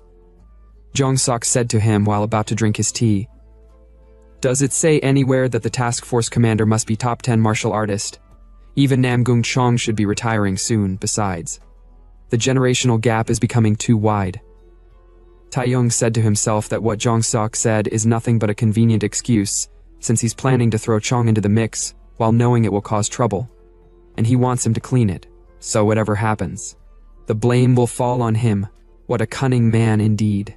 Zhongseok then told him that once Namgung Chong returns, he'd hand over command to him, so he told Taeyong to be prepared. Taeyong was like, what's Namgung Chong doing in Henan? Zhongseok replied, there are rumors that remnants of the demonic cult have appeared. Taeyong said to him, if they're just remnants, there's no need for an old man like him to go out personally. Or is there something I don't know about? Zhongseok replied, there have been reports of Jiangxi appearing, and it might even be a poisoned Jiangxi. So Namgung Chong has taken the first squad of the task force to eliminate them. Taeyong asked him if the first squad he's talking about is the squad he is thinking about. Jong-sok replied yes, that child is among them. Some unknown time later, somewhere in Hanam, in a mountain, there were numerous corpses on the ground, and they were all being attacked and killed by a Jiangshi, and as the Jiangshi was munching the person it just killed. It was attacked by a sudden sword energy, although it tried dodging it, but its hand was cut off, and it was done by a man named Namgung Chong. Shang was pissed since the demonic cult bastards have finally created a monster. The Jiangshi rushed to attack with it one hand. Such a monster would still try to bite even if all its limbs are severed, and the only way to kill it is by cutting off its head to incapacitate it. And so Chong chopped its head down, but it was still struggling, so Chong pierced its head with his sword.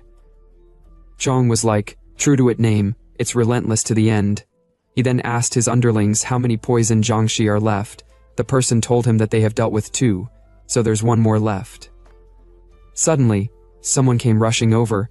He told Commander Chong that he should come take a look at something. After walking for a while, they arrived at a place where a Jiangshi was killed. Chong was surprised to see the Jiangshi corpse, but he deduced that it must be the doing of the kid named Sangyeon Rin. The kid is known as the hope of the martial world who might break the top 10 masters system that have lasted for decades, and the guy is known as the next generation greatest martial artist. Honestly, I don't know why the guy is jumping up to the sky. Maybe it seems like he is fighting something in the sky. Some unknown hours later, at the Special Task Force training ground, many martial artists were training, but as soon as a guy came over, they started covering their nose because he smells quite bad. Even the guy didn't realize he was smelling until he smelled himself, so he immediately apologized shyly. Someone approached him, and he said to the guy that he thought he smelled something foul, but it turns out that a beggar walked in. The guy who was smelling was like, "Oh, it's you, the one they call the 3-talent Namgung Cheol." Cheol was surprised that the beggar knew him. The smelling guy was like, "Of course, your reputation is well known in the martial world, and you're known as the #1 candidate to inherit the Namgung family, known for excelling in 3 areas. Cheol was feeling himself at that moment, but he acted as if he doesn't care about praises. He said to the smelling guy, "Is my name that famous?" The smelling guy replied, "Indeed." He told Cheol that first, his swordmanship is exceptional. The second is that he have a talent for poetry and literature. And the third is, he have a way with women. Cheol was like, "What the hell are you talking about?" But the other guy in the area started laughing because what the smelling guy said was true. He then asked the smelling guy about his identity. The smelling guy was like, "Are you talking to me?" But someone touched him from behind all of a sudden. The person said to him, "Hey Jong Sam, how are you doing?" The guy was surprised to see the Shaolin guy named Cha Yun Gun. The smelling guy whose name is Jong Sam was like, "Ah, I knew you'd be here." Without the future of Shaolin, the Special Task Force would be nothing but an empty shell. At the same time, Sheol was surprised that Sam is acquainted with the future of Shaolin. As a means of reference, we would be calling the smelling guy Sam, and as for the Shaolin guy, we would be calling him Yun-gun, while the so-called handsome guy would be called Cheol. Yun-gun asked Cheol if it's the first time meeting Sam. If that's the case, he told Cheol that the smelling guy is Zhang Sam, and he is the 6th disciple of the beggar sect. Cheol was surprised that Sam is a 6th disciple. Sam asked Cheol if he's surprised that someone as young as him is already at the 6th knot, so he told him not to be too surprised since he have got some luck. Cheol said to himself that he knows about the hierarchy of the beggar sect. The sect leader is at the 10th knot, the guardians are at the 9th knot, and the key masters are at the 8th knot. But what's surprising is that someone his age is already at the 6th knot. Sam then asked them who else besides them have arrived, but to his surprise he saw Li Jishong, and over at the other side is the Ice Princess of the North Sea, Seol Aeron.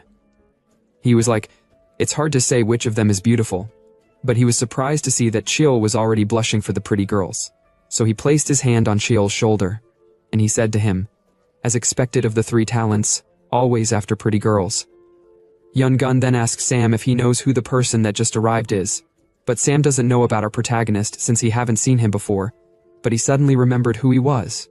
So he told them that if his information is correct, the person is the one who consumed the blood demon essence. Upon hearing the blood demon essence, they realized that he is the one they say Changwang Fist Taeyong took as a disciple. Suddenly, an announcement was made that Namgung Chong has returned, and as soon as the door opened, the person that came through it was the top 10 martial artist Namgung Chong, together with some injured martial artist. And as soon as Sam saw their sorry state, he was like, so Jiang Shi appeared in Henan, and it seems even the first squad of the special task force had a hard time. Yun Gun and Shaw were wondering how the hell does he knows everything. But what surprised Sam the most was when he saw the monster they say is the next generation's greatest martial artist. Not just Sam, everyone was surprised to see him, but the most surprising thing was when Kang and the guy eyes clashed. Sam said excitedly, "Oh, have they recognized each other? The future of the martial world trained by a top 10 master, and the successor of the Changwang Fist who consumed the blood demon essence." At another scene in a particular room, a light blue liquid was spilled on the ground, and in the room was a man holding a girl with blood flowing through her mouth and her nose. The girl's hand was covered in something that seems like a poison. She then pierced her poisoned hand into the man's chest to inject the poison, and she finally passed out after fulfilling her mission. The guy was crying, and he was pissed at the fact that she betrayed him. Honestly, I don't really understand what is going on here, but based on my years of experience when it comes to manhwa, the guy was poisoned by the girl he loved and trusts the most. He was first poisoned through the spilled blue liquid on the ground. That liquid should contain something that disperse energy for a short period of time, making him unable to use his strength, and the girl injected the final poison by piercing his chest before she died. The guy then coughed out blood. Since the poison had finally taken effect, someone then approached him from behind, and he said, "Aren't you one of the top 10 masters in the martial world?" As soon as the poison guy saw the man, he immediately charged out to attack him angrily. But the poison guy was already weak because of the poison in his body. As a result of that poison, multiple holes appeared in his body, which caused blood to be gushing out from his body. As if multiple holes were dug into his body, and so his attack was ineffective. He was then taken down in one strike by the man. The man said to him, "A genius who has reached the pinnacle of poison mastery, welcome to the land where poison overflows." Some unknown time later, a group of martial artists were walking in a line, while Taeyong was riding on a horse. The martial artists were already sweating and getting tired. Even Sheol was sweating all over due to the scorching sun. He was like, so this irritating environment is the source from which the Sichuan Tang clan extracts poison. No wonder even insects and frogs would get poisoned. He added saying, even though their mission is to mediate the conflict, but it feels like they'll be steamed to death before they even meet those man-tribe folks. He then decided to ask Sam something. But Sam told him not to talk to him because even opening his mouth is exhausting. But Sheol didn't care either. He then whispered at Sam's ear. He asked him if it is true that the Taeyong martial artist has reached Hwakyung. Just so you guys know, the formal name for Hwakyung is Jowakyung. It is the first stage becoming an absolute master. Hwakyung means Flower Sutra, while Jowakyung means Harmony Sutra. So we would be using Harmony instead of Hwakyung. Sam then asked him why does he care about it.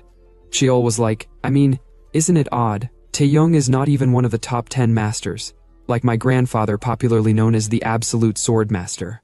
But he became the captain of the Special Forces. But Sam said to him while killing the fly around him, the fact that Taeyong single-handedly suppressed the rebellion of the Jagal clan. And considering that a remarkable figure who absorbed the blood demon essence chose him as a master, must mean he proved himself to be worthy of his position. Sheol was like, now that you mentioned it, it makes sense, so it's true that he reached Harmony, but to his surprise Sam was nowhere to be found. Sam approached Kang. He excitedly told Kang that he is Jiang Sam from the Beggar's Sect, so he stretched his hand to greet him. Kang looked at his hand suspiciously, but he decided to greet him. Sam then smirked, and as soon as he shook Kang's hand, he activated his energy to test Kang's strength. But Kang, who realized what he was up to, decided to play along by activating his own energy. Sam was like, what the heck is this grip strength of his? He was shaking all over, while saying to himself that, it's not just Kang grip strength that is the problem. An overwhelming force is surging through his entire body from his hand, so he immediately pulled away his hand since he was no match for Kang. He said to Kang while massaging his hand, come on dude, if you can't control your strength, how will you master martial arts properly? You seem like the type who'd break a spoon while eating. He then said, anyway, did you hear anything about the mission from Master Taeyong? Kang replied, actually I was about to ask you that, Kang added saying. The information network of the Beggar's Sect is famous across all of Miram. Some even say that the Beggar's Sect truly rules Muram, but Sam told him to stop saying nonsense. Maybe if it was the Shaolin or Wudang, they would deserve to be called the sect that rules Murim, but not the beggars sect. Kang said to him, "No one can conquer the word with brute force alone, since information is the most crucial key to handling crises. Besides, aren't you a high-ranking master, one of the 6 elders of the beggars sect?" Sam asked him how did he know about him being an elder. He said to himself that somehow, it seems like Kang information network is better than his. He then decided to reveal a bit of heavenly secrets just because he is Master Taeyong's prized disciple. But Kang said to him through telepathy, "Let's get straight to the point." Sam realized that Kang wasn't the kind to beat around the bush, so he decided to start explaining from the important part.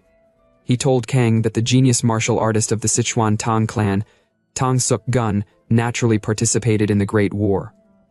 At that time, aside from the heavenly demon, the one who put the Martial Alliance's forces in a difficult position was none other than Poison Demon, the epitome of poison. But at that time, the one who saved the Alliance was the 4 heavenly poisons Tang Suk Gun. He had deep knowledge in venom arts, which made him exceptionally skilled in curing poisons as well. So many believed Suk Gun ultimately decided the outcome of the Great War. So it's no surprise that he's among the top 10 martial artists. However, geniuses who focus intensely on one thing often go mad. And it's said that he caused many strange incidents because of his eccentric personality. Kang was like, "What about now? Does he still cause any incident?" But Sam told him with a pale face that he has gone missing. Let's go back to what happened last night in the Sichuan Tang clan. Taeyong was at a meeting together with the elders of Tang clan, and they were talking about the disappearance of Tang Suk Gun. Taeyong, who was surprised, had no idea what they meant by Suk Gun disappeared. So he told them to explain, but they told him that it's a bit embarrassing to explain. Taeyong said to them, "Suk Gun disappearance wasn't mentioned in the report, so why are you telling me this now?" One of the 2 elders told him that they were concerned that if they honestly revealed Tang Suk Gun's absence, the Alliance might not send their special forces. There was silence in the room for a moment. Taeyong then said to the man, "Don't tell me you expelled Suk Gun." The man panically replied, "Does that even make sense? Suk Gun is well known among 10 great masters, so how could we possibly expel him? Although there were indeed attempts to do so, but they were suppressed." After that, perhaps due to guilt for killing his own kin, Suk Gun resigned from his position and has been reclusive since, so knowing that he's not around, the Man family continues to make a fuss. Back to the present, Taeyong was saying to himself after remembering the meeting they had last night. With the disappearance of Suk Gun, one of the 10 great masters, the balance of power with Man family has been disrupted. This means that they'll need to handle the same level of strength that Tang Suk Gun had. Suddenly, he noticed something strange from his horse, and before he knew what was happening, the horse coughed out blood through its mouth and eyes, and it died. Taeyong immediately used his energy to regain his balance, but to his surprise he noticed that the area was engulfed with poison, so he shouted out to his underlings that they'd been attacked by poison. He then activated his energy on his palm, and with just a single clap he was able to disperse the poison in the area, so he immediately asked everyone if they're safe. One of the Tang clan personnel told Taeyong that the poison isn't as strong as he expected, so it's expected that he is resistant to such level of poison. Taeyong also knew that he is resistant, but he decided to be more careful, to avoid story that touches the heart.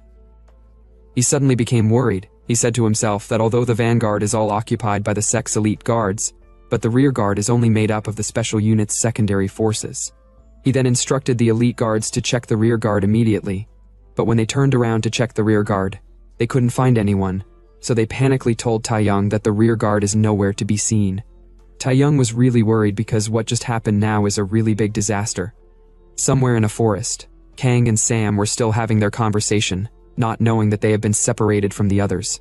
Sam was telling Kang that such a prominent figure like Suk Gun seems to have a fatal weakness for women. Kang smirked while saying that such term like fatal weakness for women is often covered up with the term heroic romanticism, but Sam told him that the problem is that he wasn't just someone who liked women. Rather, he was a complete fool who didn't know how to speak to women properly. He then said to Kang, "Think about it. How could a person who spent his life locked away, dissecting poisonous frogs and insects, ever woo a woman? There were even rumors that his stench was worse than that of beggars." Kang suddenly told him to stop. He looked around. He said to himself with a worried look that he got so caught up in the conversation that he didn't notice the signs. He then told Sam that they are completely surrounded. At first, Sam had no idea what Kang was talking about, but after focusing his senses he later understood what he was saying. Kang then told him that over there something amazing has appeared. At the same time, Taeyong was surrounded by the people from Man tribe. One of the tribe members told Taeyong that he can't enter from here on out. Taeyong asked him what kind of bullshit he is talking about. The place has been under the control of the Tang family for a long time. The tribe man asked Taeyong if he is from the Tang family. Taeyong replied. He told the tribe man that he is Taeyong, an officer from the special unit of the Martial Alliance. He had been sent to mediate the conflict here. So he wished to speak with their leader. But the man told him that the great chief does not wish to negotiate. Taeyong was quite pissed at the damn pests who were always interfering. He then angrily activated his energy. The stare from his eyes, and the energy he was emitting at that moment was able to stun the tribesmen. One of the tribesmen found Taeyong's skill to be amazing since he was able to take down his opponent with just a gaze. Taeyong then asked them if they came all the way from their tribe just to bicker with a mere subordinate like him. He then told them to prepare to risk their life if they want to keep blocking their path. But despite the fact that Taeyong was suppressing the tribe men, one of them told Taeyong with a very strong resolve that whether it's the Tang family or the Martial Alliance, they won't be able to do anything on their land. But before he could finish his words, Taeyong angrily charged out and he grabbed the guy by his neck and slammed him to the tree, shattering the tree into multiple pieces. The other tribesmen immediately rushed to attack him. Taeyong activated his energy to counterattack. He then grabbed the guy who was flying to God knows where by the leg, and bang, he slammed him on the floor. At the same time, one of the rearguard elites were happy at the fact that they have a real expert with them. Two of the tribesmen rushed to attack Taeyong from behind, but Taeyong grabbed them by the neck, rendering them useless and unable to move, but suddenly, an attack was shot directly at him. So he jumped out of the way to escape the attack, which caused quite the explosion upon impact with the ground. Sam then asked Kang what the hell just happened. Kang told him that it seems like they finally arrived. Sam worriedly told Kang that it seems like something is happening on the front line. He then said, "Shouldn't we hurry and join them?" But Kang told him that there is no way they can join them because they are surrounded right now. Sam added with vigor, "Then we need to break through the encirclement." Kang told him that, although they are surrounded, but they're not attacking, that means that they don't want them to interfere. They probably just want to deal with the Tang family, so he told Sam that they should wait for now, and Master Taeyong might find a way to solve the situation. Sam was happy since Taeyong is a high-level expert who has reached the state of harmony, so there's nothing to worry about. But Kang said to him, "Are you sure he's at the harmony state?" He then said to himself that if Taeyong can properly use what he have taught him, then he would be able to survive even if he's not at the harmony state. At the same time, at the place where Taeyong was, the person who shot the attack earlier, was the great chief of the tribesmen who just arrived on site. The chief then walked towards Taeyong. His steps alone was making the ground tremble. Taeyong asked the chief if he's finally willing to talk, but the chief told him to step back because they will not concede the land. Taeyong was like, "Is there any need to be so rigid? We're just trying to get along." The chief then said to Taeyong that there was someone who came here in the past saying those same words. Using the excuse of researching poison, he defiled our sacred land. He killed innocent tribes and destroyed this land. Taeyong then asked him if the person he is talking about is from the Tang family. The chief replied yes. He can't just reconcile with such an enemy as if nothing happened because there is too much accumulated blood and hatred for that. He then told Taeyong to be careful that they are not taking revenge. So he should leave at once. Taeyong was quite speechless. He said to himself that what is the Tang family really doing here? He told the chief that he understand his position, but with that attitude of his they'll only keep spilling each other's blood. His words really pissed the chief off, so the chief then moved at a very high speed, and he appeared in front of Taeyong with an attack, but Taeyong blocked the attack with his hand. He excitedly said to the chief that he had been waiting for this moment, because negotiation is much easier when fighting. Taeyong then launched a swift punch at the chief, and bang, there was a collision, but for a moment no one knew who won the fight, but to Taeyong's surprise, the chief blocked his attack with just one hand. The chief was like, "You're not in the state of harmony based on the strength you've displayed." At that moment Taeyong was sweating in fear. He then retracted his hand and he stepped back immediately. Taeyong said to the chief, "How did you know that I am not at the harmony state?" The chief replied, "I have met one, a high-level expert in the state of harmony." and I have even killed one, and so, within the blink of an eye, he appeared behind Taeyong. Taeyong immediately used his elbow to launch an attack, swiftly turned around to attack the chief, but with just a single palm the chief sent Taeyong flying, making him cough out a huge amount of blood in the process.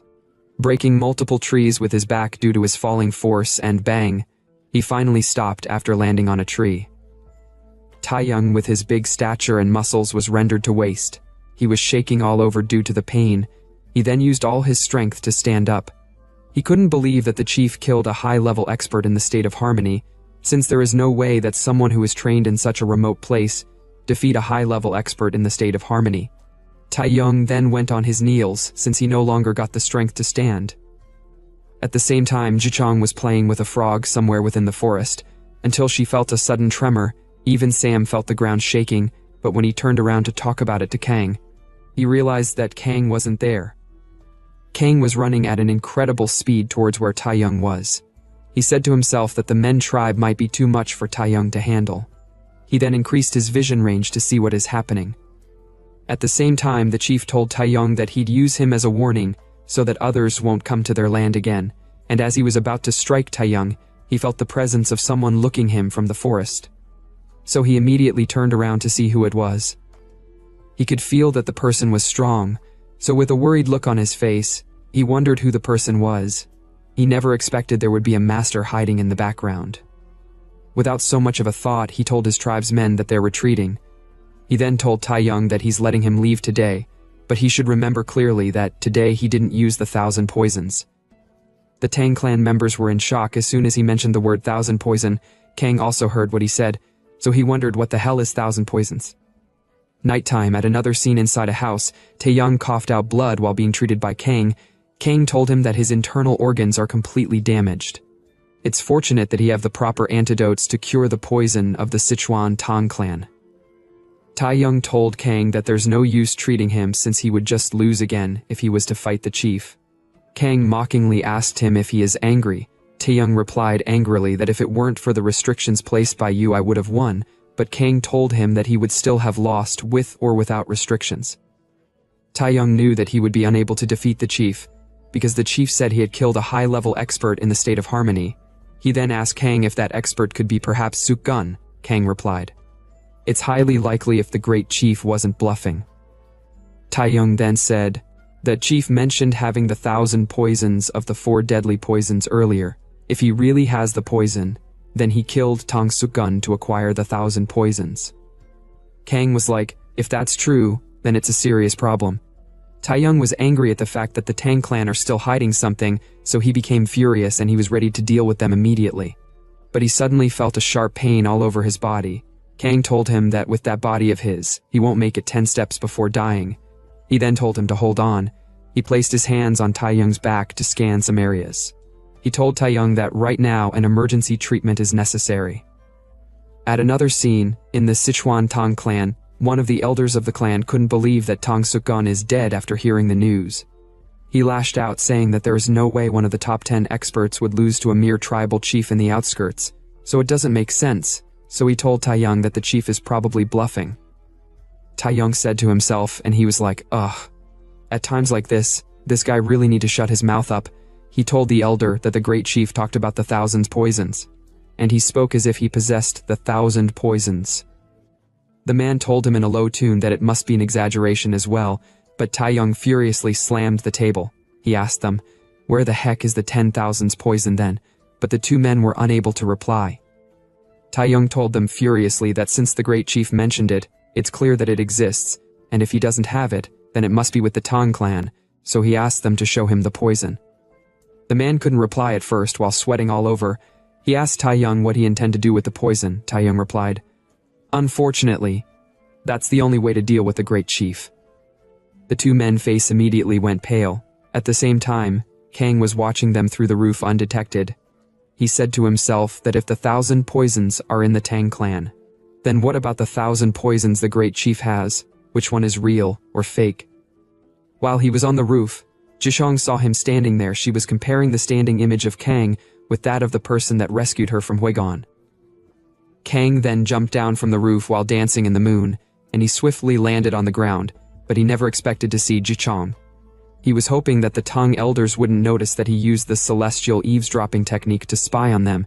He then told Jichong to allow him pass through, but as he was leaving, she stopped him. She said to him, "You must be Officer Taiyong's disciple." She then addressed herself as Yi Jichong of Hwasan. Kang told her that he have heard her name before, and she's known to be Hwasan Rising Star. But she told Kang that such a title is too grand for her. Kang told her not to belittle herself since she killed the head of the Changjiang waterway, and even defeated the top disciple of the Shadow Master Huigan. So with such achievements, she certainly deserved the reputation.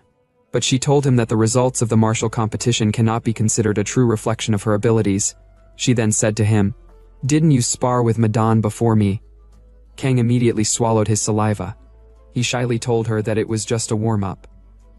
She added, "Besides, she was almost killed by Shadow Master Huigan, and she barely survived with someone's help, so no matter how much they praise her as the future of Hwasan, her martial skills is still at a pitiful level." Kang looked at her without saying anything for a moment. He said to her, "It might be presumptuous of me, but he would like to offer her a piece of advice." He told her that her plum blossom swordmanship has undoubtedly reached a significant level. However, it feels like she have built a solid fortress, becoming rigid and unable to move freely. And it was as a result of her following her master's teachings too faithfully. She was amazed at his accurate deduction. She then remembered when she told her master to please demonstrate once again the technique he just performed, since she haven't perfected it yet. But her master told her that only someone that is trying to become a puppet would want to achieve perfect mastery. Kang then told her to unleash the plum blossom sword technique against him. She never expected him to teach her, but she decided to play along. She then activated her plum blossom swordmanship, and she charged out to attack with her sword pointing directly at Kang, but Kang dodged it with ease. He told her that she mustn't just watch while swinging her sword, but she must move while observing. Respond as she move, and not try to draw the plum blossoms. She should let them bloom naturally on their own. And so, he told her that what he have taught her is the essence of dynamic stillness, but their face almost touched one another while practicing. They both blushed, and they immediately turned around. Taiyong then decided to take his leave. He then jumped through the buildings. On his way he told her to keep improving. But when he left, Jichong was all alone, not understanding a single thing he just said. At another scene in the Men tribe, the great chief was meditating. He was wondering who really is the person that appeared earlier when he was about to kill Taiyong. He said to himself, could there really be such a high-level experts in their ranks? But he smirked because whoever it is, he definitely want to spar with them. Morning reached. The tribe chief and Taiyong were having a meeting inside a hut. The tribe chief has his own guards, same goes for Taiyong. Taiyong said to himself that last time the great chief was so adamant, but he have no idea why he have come to the negotiation table now. So he wondered if the great chief was trying to build a friendly relationship. The tribe chief scanned around, but he couldn't find the high-level master that he detected earlier among their ranks. Their negotiation started. Taiyong told the chief that they are not here to conquer their land. Rather, the Tang family and the Myeonghong sect want to properly divide the rights to the forest, but the great chief smirked. He told Taiyong that he doesn't have the leverage to negotiate with them. After he barely survived last battle, he then stood up and told Taiyong with vigor that their decision remained unchanged, so he should leave their land at once. Taiyong was pissed by his words. He immediately brought out something that seems like a gun, and he pointed it directly at the great chief. He told him that only if the situation changes. Until then, they have gained the leverage for negotiation. At the same time within the forest, Kang was swiftly moving through the pillars. He landed on a pillar, observing the resident located deep down. He smiled since he had finally found what he is looking for, but he suddenly saw an intense explosion some distance away from him. Back at the meeting tent, the chief asked Taiyong if he's just going to hold the gun like that, and if he keeps hesitating he won't even get a chance to use it. Taiyong wondered why the chief is so confident instead of being scared, or maybe he is relying on the deadly poison, although he was quite hesitant for a moment, but at this point of no return, he have no choice but to check for himself what exactly is giving the chief such level of confidence. He then shot the gun at the chief. Multiple needles were shot out from the gun at high speed, but the chief didn't dodge at all. He just stood there, took the needles head on, and they all penetrated into his body. Taeyong thought that he had succeeded since all the needles were able to pierce into his body, but to his surprise, the chief came out unscathed. The chief was really pissed and angry at the fact that he was trying to threaten him with something so useless, so he raged out. The energy that he was exuding at that moment was beyond intense, but while he was raging out, Taeyong instructed the people of Tang Clan to carry out the second plan, and so they shot out a flare gun into the sky, signaling their other allies, and anyone within the mountain can see it. Sam saw the signal flare. He then decided to carry out his part of the mission, so he walked towards the tribe's men, who were guarding the relic. Upon seeing Sam, they immediately asked him to identify himself, and they told him to leave at once while pointing their spear at him, since outsiders are not allowed to come into the sacred place. Sam murmured out loud, "It seems like there aren't many guards here." He smirked, since it looked like they have all headed towards the negotiation hall. He didn't just come alone. He came with quite the number of martial artists, and they were waiting behind him. The tribe's men were surprised to see such number of people, but the leader of their group shouted out that they should form a defensive formation to protect the sacred relics, and so the battle began. The monk, together with our waifu candidate and the handsome boy, were also part of the assault team, so they all charged out with vigor to take down the Manzu tribe people. Hello guys. There was a mistranslation in this manhwa, so from now on we would be calling the tribe people Manzu tribe, since that's the name of their tribe. Going back last night before Taeyong confronted the chief, inside a house, Taeyong was surprised when Kang told him that the celestial poison that the Tang sect has is probably not the real one. Kang explained, saying that Sukgun spent his whole life researching the celestial poison. If that's the case, he would have hidden the precious celestial poison in a place that can never be discovered even if he died. And even though they're from the same clan, it would be in a place that's absolutely unknown, so the possibility of the sect possessing the celestial poison is close to impossible. Taeyong angrily lashed out at the fact that the Tang people are lying to him again. Kang then told him that he must prepare the next measure to avoid any unforeseen event. Taeyong calmed down. He told Kang that in such situation where even the celestial poison can't be used, there's only one next measure left, which is for Kang to involve himself. But Kang refused to involve himself since he have other tasks to attend to. Taeyong was like, "Isn't it heartless for a disciple to let their master be in danger?" Kang told him to delay as much as possible until he return. But Taeyong told him that he won't be able to hold his ground against the chief. What happened last time is already proof of that. So going against such a monster who is able to kill a top 10 martial artist is no different from a death sentence. Kang said to him with an evil smirk that this time would be different since he had made some preparations.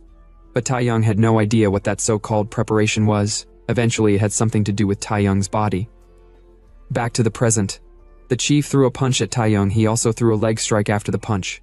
But Taeyong was able to dodge them all while smiling, unlike before, when he was unable to take not even a single punch from the chief. The chief also noticed the changes in Taeyong, since he is different from their last spar. In addition, he never expected Taeyong to recover so quickly from his previous battle injuries.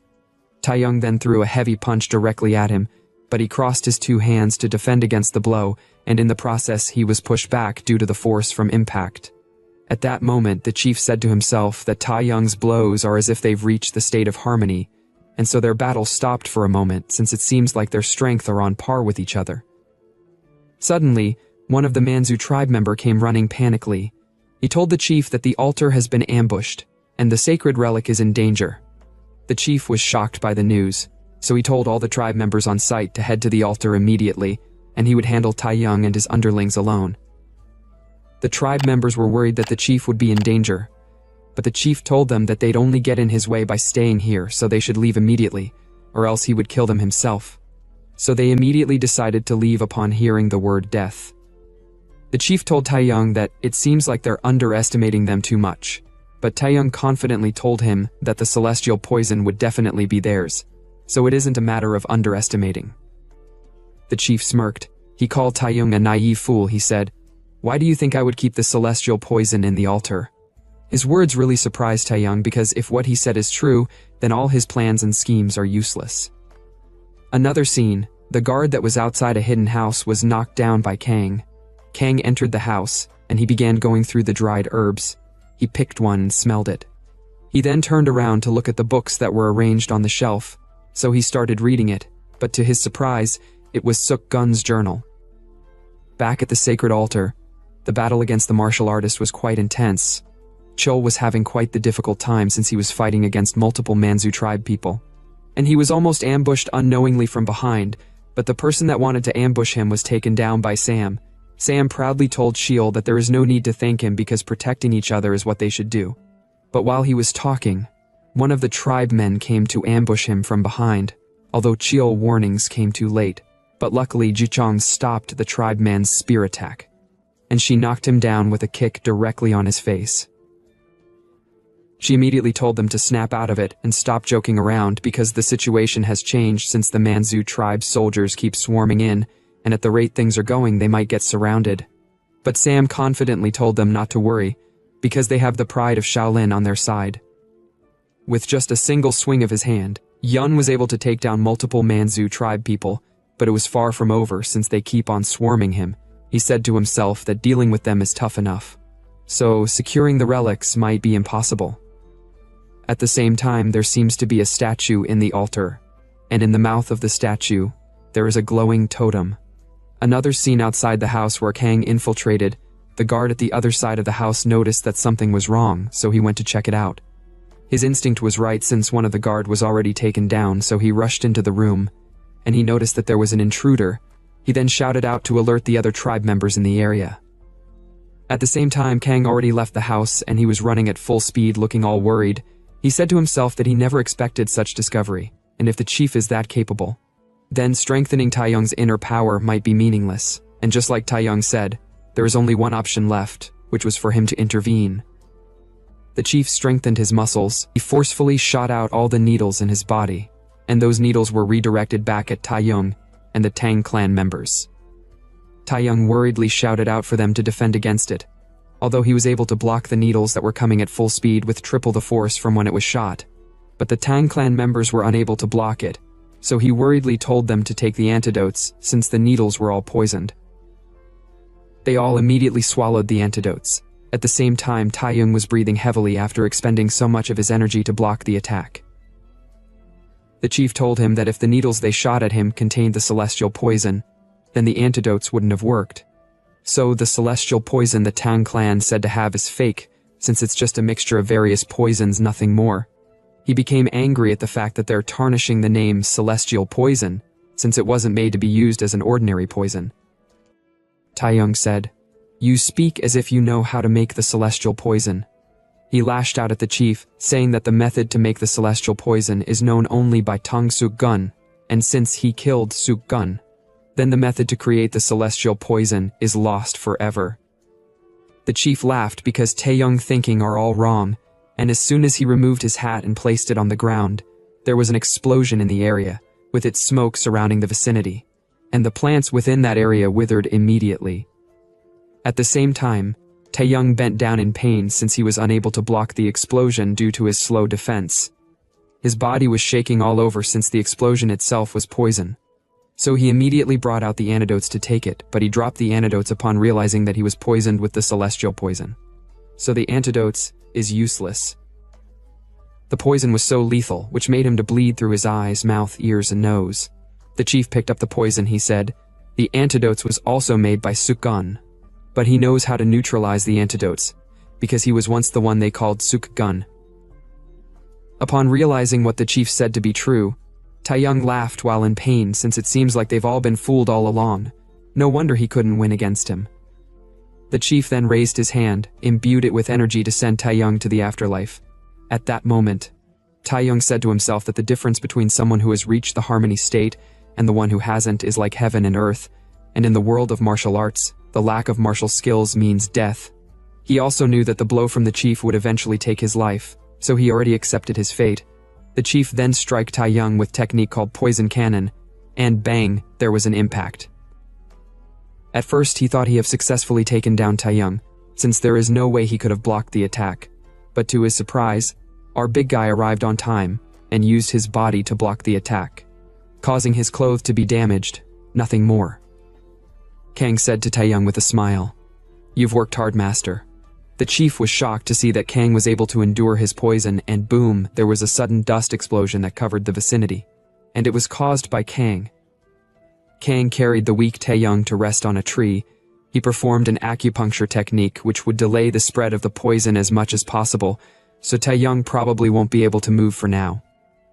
Taeyong asked him if the acupuncture he performed would be enough. Kang replied, saying that if the poison in his body is the celestial poison, then detoxification would be impossible. But luckily, it doesn't seem like it was the celestial poison, although the poison in his body is quite potent. Taeyong said, "If the poison in my body is not the celestial poison, then did you secure the real celestial poison?" Kang replied, "No, there was no celestial poison in the place he went to. Then it must be at the altar." Taeyong was like, "Then you should have taken the poison from the altar," but Kang told him that he can't just leave him to die. Taeyong furiously called him a fool for coming to save him instead of securing the celestial poison, but Kang told him that the poison is probably not at the altar either, because keeping the celestial poison on oneself is the safest option, especially for a grandmaster like the chief since his body is the strongest fortress. Kang then lifted Taeyong up and he threw him on the tree branch. With his back lying on the tree and his stomach facing upward, he told Taeyong that staying still would help slow the spread of the poison, and it's also a good spot to watch the show. But as Kang was about to leave for battle, Taeyong told him that there is something he must know, and that something is that the Grand Chief is Suk-gun, one of the top 10 martial artists. Kang smiled since he knew already when he read Suk-gun's journal. He then went to confront the chief. The chief said, "It's you. You're the master that was observing me during the last battle." Kang was like, "I never expected you to notice. I apologize for that." Taeyong was also surprised that he was at the scene at that time. Now he finally understood why the chief left the battle in a hurry during their first encounter, and now the boss battle began. The chief spread out his hands. Kang had no idea what he was about to do, but to his surprise, the chief's hand was covered in a dense fog of poison. He then said to Kang, "I should go all out from the beginning since that would have been the proper respect for a grandmaster like yourself." And so he charged out to attack Kang. He used his poisoned hands to attack Kang, but Kang dodged it with ease. The chief went for another strike, with the intention to block Kang's escape path. Yet Kang was still able to swiftly dodge all his multiple strikes without being hit. Not even his clothes were damaged. The chief was really pissed that Kang keeps running instead of fighting him, but Kang doesn't care about him, and he kept on dodging his attacks. He then said to the chief, "Why did you betray the Tang clan? You even went as far as to fake your own death." His word kinda triggered the chief, and after the last attack from him, they both distanced themselves. The chief told Kang that the 10 great masters of Sichuan's Tang clan, Suk-gun, is indeed dead, because he no longer intend to live under the filthy name of the Tang clan, but Kang said to him, "Be honest, you left because of revenge. You wanted to avenge her, didn't you?" Kang was surprised by his words, but it also triggered him in the process. He angrily told Kang not to say something that he didn't know. He furiously let out his anger on a tree, and he prepared to activate a technique by rotating his hands. The pressure from the technique was able to shatter the trees around him. Kang said to himself that it seems like the chief is already getting too emotional. The chief finished performing his techniques, but as he was about to attack Kang, Kang clenched his fist tightly, and bang!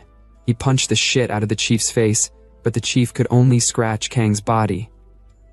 Going back memory lane, at that time when Suk-gun was quite young, he was by the riverside trying to catch a frog, but the frog escaped into the river. He was like, "Damn it, even a village kid could do it better than me." While he was busy blaming himself, a girl approached him. She said to him, "What are you doing over there? You don't seem to be someone from around here." So she guessed that he should be from the Tang clan. She approached him and said, "This is a land of satisfaction. If you stay any longer, it will be dangerous." Suk-gun stood up and looked her into the eyes. He was like, It's not dangerous for me. It's for them because just hearing my name would make them run away with their tails between their legs." The girl noticed that he is looking for the red frog, so she asked him if he's trying to make some poison darts with it, but Suk-gun proudly told her that poison darts is too trivial, and what he's trying to create is the strongest poison in the world. But he stopped his speech midway. He wondered why he is talking so much. His damn bravado always kicks in whenever he see a woman. The girl, seeing that he's deep into poison, told him that she happens to know a bit about poison. She then opened a bottle containing poison. Suk-gun was surprised since it was methon poison based on its smell. but he told her that he's not scared of the Mython poison since his body is already immune to all poisons. He said to himself while blushing that he's already boasting again, and it seems like he's falling for the girl. The girl said to him, "I know, this poison won't be able to harm you, because you are Tang Suk Gun the Poison Master." What she said came as a surprise to him, so he surprisingly asked her if she really knows him. She replied saying that she knows him very well, and she also know that he's trying to create the celestial poison, and so she took him to the poisonous spring. He was so surprised to be there because he's been searching for it for a very long time. He asked her why is she revealing the spring to him since it's a valuable resources for the Manzu people. She looked at him and said, "That's right, our Manzu have been fighting the Sichuan Tang clan for ages, so for us, the poisonous spring is the only means to counter the Tang clan. And if a top master like you complete your ultimate poison using the poisonous spring, then the Manzu people won't stand a chance against it." If that's the case, Sukgun asked her, why is she now showing it to him when she knows the consequences of doing so? She replied saying that she's telling him about it because she knew that he don't care about the Sichuan Tang clan. They looked at each other for a moment without saying anything. She then said, "I know how deep your hatred for the Tang clan was. Your brother struck first because he feared you would threaten his power, of course. Your brother's plan to kill you failed, and the rebellion was quickly suppressed." Sukgun told her that she's right. He never cared about being the head of the Tang clan. He was trying to step down and live quietly. But he never thought his own blood would try to kill him despite not having the intentions to do so he left the clan and went into hiding. He grew sick of the Tang clan's name, and all he wanted after going in hiding was to research the strongest poison. She said to him, "So complete the celestial poison." But he must share its secret with her because if the Tang clan and Manzu both hold the poison, neither would be able to threaten the other. Sukgun looked at her for a moment. He told her that she sounded like a politician since she's trying to propose political peace through strategic balance. She was like, "Well, I am in such a position because my father is the Grand Chief of the Manzu tribe." Sukgun was moved by her words, but he told her that he have a condition in order for him to work with them, which was for her to marry him. They held hands together while enjoying the moment, but she was saying to herself, how stupid is he to be proposing when they haven't even known each other for half a day? Although she have heard he have a weakness for women. But his weakness is way beyond repair since he fell for her so easily. And so that's how it all began. Back to the present, Sukgun finished explaining everything to Kang while his head was punched into the tree. Kang never expected the Master of Poison to believe everything the Manzu tribe girl said, nor could he believe that the master immune to all poisons would fall so easily for a woman's temptation, and after losing her. He wondered if it was despair that changed him. Sukgun told Kang that she loved him, but Kang sarcastically said to him, "I think you were being used." But Sukgun raged out angrily and he shouted furiously, telling Kang to shut up. And he won't forgive him for insulting her, since she was purer and more beautiful than anyone in this world. Her pure soul was like a ray of light in this corrupted world. Kang was like, "Ugh, this man is beyond repair."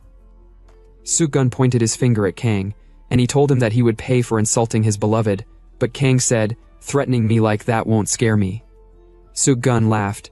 He told Kang that he might be calm, but now that he's in his grasp, his life won't last much longer.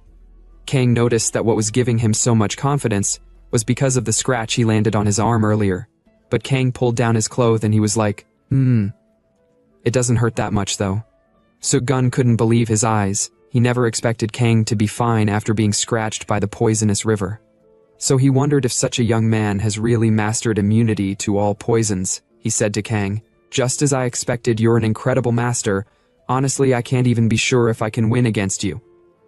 Kang thanked him for the compliment, but Sukgun told him to shut up since he wasn't complimenting a guy like him, but he'd be a perfect opponent to test the celestial poison. Kang was happy since he would be finally using the celestial poison, but to his surprise, Sukgun tore his hand open. Kang smiled because he never expected him to store the celestial poison inside his own body. Sukgun fully brought out all the celestial poison, and it has a really terrifying dark aura, he said with vigor. "The poison is my lifetime research, and the power of love completed it." But his words sound so cringe to Kang's ear. He jumped up so high and he shot the so-called strongest poison at Kang, but Kang confidently stood his ground to withstand the poison. Back at the scene we all forgot, Sam and the others were still fighting against the Manzu tribe people, and they finally got to the top of the relic. But the monk told them that there's no way out even if they secure the relic. Chil added, saying that it seems like the disciple of the Sword King is already dead, or maybe he ran away, but Zhishang told him that it's not possible. Suddenly, they felt a sudden tremor, but they had no idea what caused it.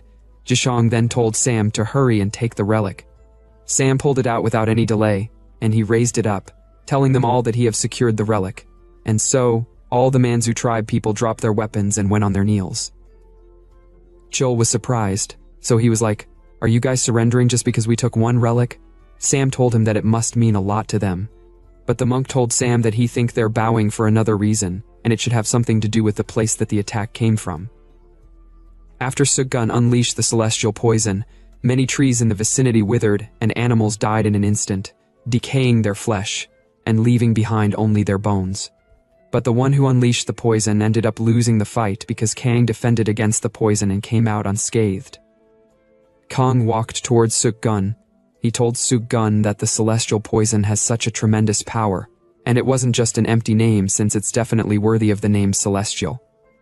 Sukgun was like, "Amazing, my final move with all my strength was blocked so easily," which proved that the era of the top 10 masters are over and the younger generations would be taking over. At last, finally we have escaped this arc since the author really dragged the story so much, and now in the prison of the Sichuan Tang clan. Sukgun was placed in the Tang clan's prison. Taiyong, who seems to have recovered from the poison, came to see Sukgun together with Kang. Kang touched the cell bars. He asked Sukgun for the reason why he isn't escaping since the bar is so weak and he can break it anytime he want, or is he perhaps atoning for betraying his clan? Sukgun was like, the one betrayed was me. Besides, it's the Sichuan Tang clan that should pay for her death. If that's the case, Kang asked him why doesn't he do something about it then, but Sukgun told Kang that he can't do anything because he lost to him, so now he's just waiting for Kang's judgment. But Kang smiled, and he said to him with confidence, "What if I ask you to become my subordinate?" Sukgun replied, "I'd rather die than suffer such humiliation." Kang then said, "How about becoming an ally?" Sukgun was surprised by the word ally, but he was unable to give a response. Kang decided to give him some time to think about it, but before that, he told Sukgun that there's something he wants to know. He then sat down on the ground with his legs crossed. He asked Sukgun to tell him about what happened on the day his lover died. Sukgun was surprised when Kang told him he had read his journal. Speechless for a moment, they both began blushing since the journal's content was all about love. With a blush on his face, Sukgun remarked that everything was just as it was written in the journal. Following her suggestion, he used poisonous spring and finally completed the celestial poison, but the Tang family discovered it. The Tang family had been watching his every move since he entered the forest, and as soon as the celestial poison was completed, they sent the Iron Squad. At that time, she happened to be alone. Sukgun told Kang that she tried to protect the celestial poison but ended up poisoned by it. Since the celestial poison is the most powerful poison and very difficult to handle, anyone other than Sukgun who tries to tamper with it will inevitably suffer. While Sukgun explained, Taiyong thought to himself, calling Sukgun a fool for not realizing she was actually trying to steal the poison. Of all people, he never expected Kang, who thinks he's clever, to sit there and believe everything Sukgun was saying. With a sad expression, Sukgun continued his story. After holding her corpse, let's call her Wu Yanxi, he went to the clan head with Yanxi's body in his arms. He placed her down, bowed, and as tears dripped down his face, asked the clan head to please allow him to avenge Yanxi. The clan head was dumbfounded by his request. And just like that, for the sake of revenge, Sukgun decided to use the Manzu tribe. Since the Tang family had oppressed the Manzu so severely, he thought that if they were destroyed by the tribe, it would be the ultimate form of revenge. As Sukgun spoke, a psychotic expression filled his face, which even Kang found disturbing. Sukgun then laughed freakishly as he continued his narrative, explaining how the clan head introduced him to the Manzu tribe as the hero who killed the Tang army, and then passed the clan head position to him. As the new head of the clan, Sukgun taught the Manzu poison-making techniques and martial arts. He planned to use the Special Forces mission as a pretext to strike the Tang family, but he never anticipated facing a monster like Kang. Sukgun then asked Kang what would happen if he accepted the offer to become an ally. In a commanding tone, Kang replied that he couldn't allow Sukgun's revenge. Sukgun agreed, saying that revenge was now pointless to him after his first loss to Kang. Kang added another condition. that Suk-gun could no longer live as a member of the Tang's army. Suk-gun replied that it was exactly what he wanted. With that, Kang had laid out all his conditions. Taeyong was surprised that Kang accepted Suk-gun without restrictions, unlike himself, who was heavily restricted. Suk-gun then told Kang that he had a condition of his own. Kang listened intently as the writer left us in suspense. In another scene, some men packed their bags as Taeyong told the Tang clan head something that immediately changed his expression, after which Taeyong bid the clan head farewell. In yet another scene, Kang and Taeyong discussed Suk-gun's condition, which was a non-regression pact between the Tong family and the Manzu. As a sign of this pact, the leader of the Manzu would be held as a hostage by the Miram Alliance. Taeyong agreed, as the headquarters probably wouldn't object to these terms. Kang commented with a grin that this wasn't a bad first mission as a special forces officer. Though Taeyong agreed, he still held grudges against Suk-gun for nearly causing his death several times. Taeyong asked Kang if the truth about Yanshi should be revealed, as it was clear she approached Suk-gun with the intent to steal the celestial poison. Kang told Taeyong not to worry about it.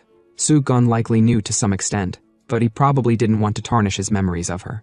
He preferred to remember her as the woman who loved him, so Suk-gun built a memorial for Yanshi. Hours later, Taeyong told everyone they should move out. Returning to the past, just before Yanshi died from celestial poison, she scratched Suk-gun with the celestial poison on her hand to kill him, but she realized it didn't work against him, which was really disappointing. Suk-gun, on the other end, cursed his body for being easily swayed by a woman's temptation, even after putting so much effort into creating the celestial poison. But it seems the most powerful poison in existence couldn't penetrate his cursed body. As he cries, Yanshi whispered something into his ears, and so she died. Suk-gun felt disappointed, realizing she tried to protect the celestial poison. At the same time, Tong clan soldiers rushed over to stop the Manzu woman from taking it. To their surprise, they saw Suk-gun with her body, furious at them for causing her death, and he escaped by diving into the poison river. Hours later, outside the volcanic sect, 2 guards stood at the entrance when they saw a figure with scattered hair approach. One guard asked the figure what he wanted. The figure asked if Shin Woo was there. Angered by his audacity, the guard berated him for daring to speak the elder's name. Without another word, the figure unsheathed a sword engulfed in blue flames. The guards also unsheathed their swords, taking defensive stances and calling the figure an insolent fool. The figure activated his energy, and with a single slash, he cut the entrance building in half. At that moment, Jishong was practicing swordsmanship in front of her master on a cliff. Her master happily complimented her progress. Noting the increased number of plum blossoms, she thanked him, humbly attributing her improvement to a fortuitous encounter with Taeyong, the disciple of the Celestial King. Her master thought for a moment, wondering if a shift was occurring in the martial world. Suddenly, they both felt a huge tremor caused by the figure, who had knocked out all the guards who tried to stop him. The master quickly arrived at the scene, asking the figure to reveal his identity. Recognizing him, the master was shocked. In another scene, at the Martial Alliance headquarters in Beijing, Alliance leader Li Jong-suk read a letter. The letter was about an impending duel between Shin Woo, the first sword of the volcanic sect, and the sword demon. Sometime later, after news of the duel spread, a man entered Jong-suk's chamber, slamming the table in protest and questioning why they should ever accept the duel. Jong-suk replied, touching his flowers, that he didn't send a letter for permission since Shin Woo had already accepted the duel. This was simply a notification. Unable to argue further, the man remarked sadly that while there were rumors of the sword demon's death, his body was never found. Jong-suk agreed, saying that anyone who had faced the sword demon wouldn't believe such rumors. The man asked if Jong-suk thought Shin Woo could win, but Jong-suk didn't answer, as they couldn't know how strong the mad demon was now. Worried, the man brought up the great war between righteousness and the demonic cults, which had ended long ago, yet the mad demon remained trapped by old grudges. Jong-suk then mentioned that Shin Woo had requested an official certifier from the Martial Alliance, allowing them to intervene officially. Surprised, the man laughed, praising Jong-suk's cunning, which truly made him the strongest in the martial world. Jong-suk then questioned the man's use of cunning as an insult. The man asked who Jong-suk planned to send to intervene, still tending to his flowers. Jong-suk cryptically mentioned someone who had been performing well recently, which confused the man. In another scene, within a mountain range, Taeyong, Kang, and Suk-gun walked along a forest path. Suk-gun remarked that the Alliance seemed to have a lot of trust in Taeyong, appointing him as the certifier for the duel of the first sword of the volcanic sect. Mockingly, he told Taeyong that it seemed like he had managed to hide the fact that he had almost died twice. Taeyong couldn't reply, as it was a bitter truth. Kang added, though Taeyong had almost died twice, his martial skills had improved since then, and even Suk-gun admitted it, complimenting Taeyong's astonishing growth rate. Taeyong looked back, telling Suk-gun, or rather the 5 Poison Master, to pick one, praise or mockery. Suk-gun questioned why Taeyong was calling him the 5 Poison Master. Taeyong explained that it would be his new title since he couldn't go around being called his real title while hiding his identity. Suk-gun thought for a moment, then agreed to being called the 5 Poison Master since he liked it. Taeyong turned back, saying that since Suk-gun was officially an underling, he should be mindful of his conduct as a certifier elder. Suk-gun grinned slightly. Are you saying you've become the Martial Alliance's dog? That's not bad. If that's the case, then establishing a sect under the name of the Celestial King's Fist, with the Martial Alliance as a strong backing, wouldn't be a bad idea. Taeyong, angered, punched his hand into a tree, saying that he had hated the Martial Alliance, the 10 great experts, and even the 9 great schools since he was a child. But now, their enemy was the Sword Demon. After all, he and Suk-gun had fought in the Great War of Righteousness and demonic cults to remove the common enemy of the demonic sect. He told Suk-gun that he of all people should know what kind of person the Sword Demon was. Suk-gun fell silent until they arrived at the volcanic sect, where they were welcomed by Jichong and other members of the sect. As she bowed, Jichong apologized for the elders and senior brothers not coming to greet them, explaining that they were preoccupied and she had come to escort them herself. Taeyong told her not to worry about it, understanding the situation, and asked her to please lead them to the elder. As they entered the sect, Kang was surprised at the sorry state of it, and questioned how the volcanic sect had become this way. Jichong sadly commented that they were deeply ashamed. They had never imagined being defeated by just one person.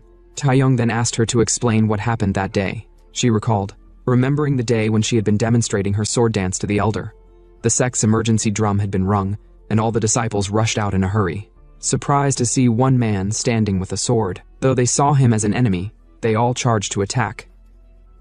But before their swords could land, the man performed a large area sword technique that easily took down the first batch of attackers. His eyes glowed red, and with a tap of his sword on the ground, he leaped upwards and landed back down. Another batch of soldiers rushed forward, surrounding him with their swords pointed at the sword demon. They moved swiftly, surrounding him from all angles, each performing a technique. The sword demon then told them again that he came to see Shinwu. One man, stuttering, looked surprised and asked if the man was perhaps the sword demon. Shivers ran down the spines of the warriors as they heard the name Sword Demon. One of them questioned if he was talking about that sword demon from the Great War between justice and evil. Confident, the man told the sword demon that he couldn't easily meet the best swordsman of Manhwa. The sword demon countered, saying that it would only lead to unnecessary sacrifice if they didn't let him pass. But the man insisted on not letting the sword demon pass, saying that he had always wanted to face the famous sword demon, at least once. Though the sword demon agreed to fight him, he decided to clean up the surroundings first. Realizing his intent, the man immediately shouted, warning everyone to get back. But before they could flee, the sword demon performed a sword technique that pushed back all the low-ranking warriors, sending them flying, while the high-ranking ones held their ground. The sword demon complimented them for holding out well, though he didn't want to take them all down, as there wouldn't be anyone left to call for Shinwu. The man, let's call him the elder, called the sword demon an arrogant fool. Furious, they charged to attack him, telling him not to underestimate Manhwa. What happened next was excruciating. Back to the present, Jichong added that though the Blue Sword Squad was dispatched and even the Elder stepped in, it wasn't enough to stop the Sword Demon. By the time she and her master arrived at the training ground, it was already over. When she arrived to meet the Sword Demon, he gave her a sharp stare, then asked Shinwu if she was his daughter. Shinwu replied, saying she's his disciple, a talent who will lead Manhwa in the future. With a grin, the Sword Demon remarked, "It seems Manhwa will continue its legacy after all," though he knew he wouldn't be able to continue his own. Shinwu stuttered, "That's unfortunate." "Unfortunate, you say?" the Sword Demon replied, telling Shinwu not to speak as if it didn't concern him. With an angry expression, he told Shinwu he would return in a month, so they should end their long-standing fate on that day. Shinwu replied, "Understood." The Sword Demon then left the scene at full speed. Jichong, on the other hand, had no idea what kind of enmity existed between them. As they arrived at a hut above one of the 5 peaks of Manhwa, Shinwu welcomed them. He remarked that they must have had a rough journey, and as they exchanged pleasantries, Shinwu thanked Taeyong. Taeyong had no idea why he was being thanked. Shinwu explained, telling Taeyong he had heard his daughter had gained great enlightenment thanks to him. Taeyong still had no idea what he was talking about. Speechless, he looked at Shichong, then back at Kang. Shinwoo then congratulated Taeyong for reaching the flowering realm.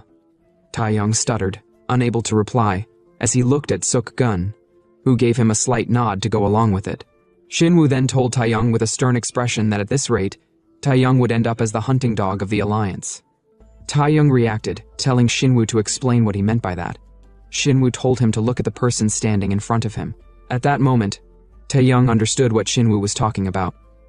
Even a decade ago, Shinwoo had exuded such tremendous energy. But in the end, he couldn't become one of the top 10 masters. Taeyong wondered if that would be his fate as well. Night fell, and inside a building, Taeyong sat on a bed, saying to himself that the cursed old man was spouting nonsense. Suk-gun, on the opposite end, questioned why Taeyong was scowling like that. Kang replied that it was because he had heard the same comment twice already, the comment of being the Alliance's dog, and no less, he had heard it from his greatest rival.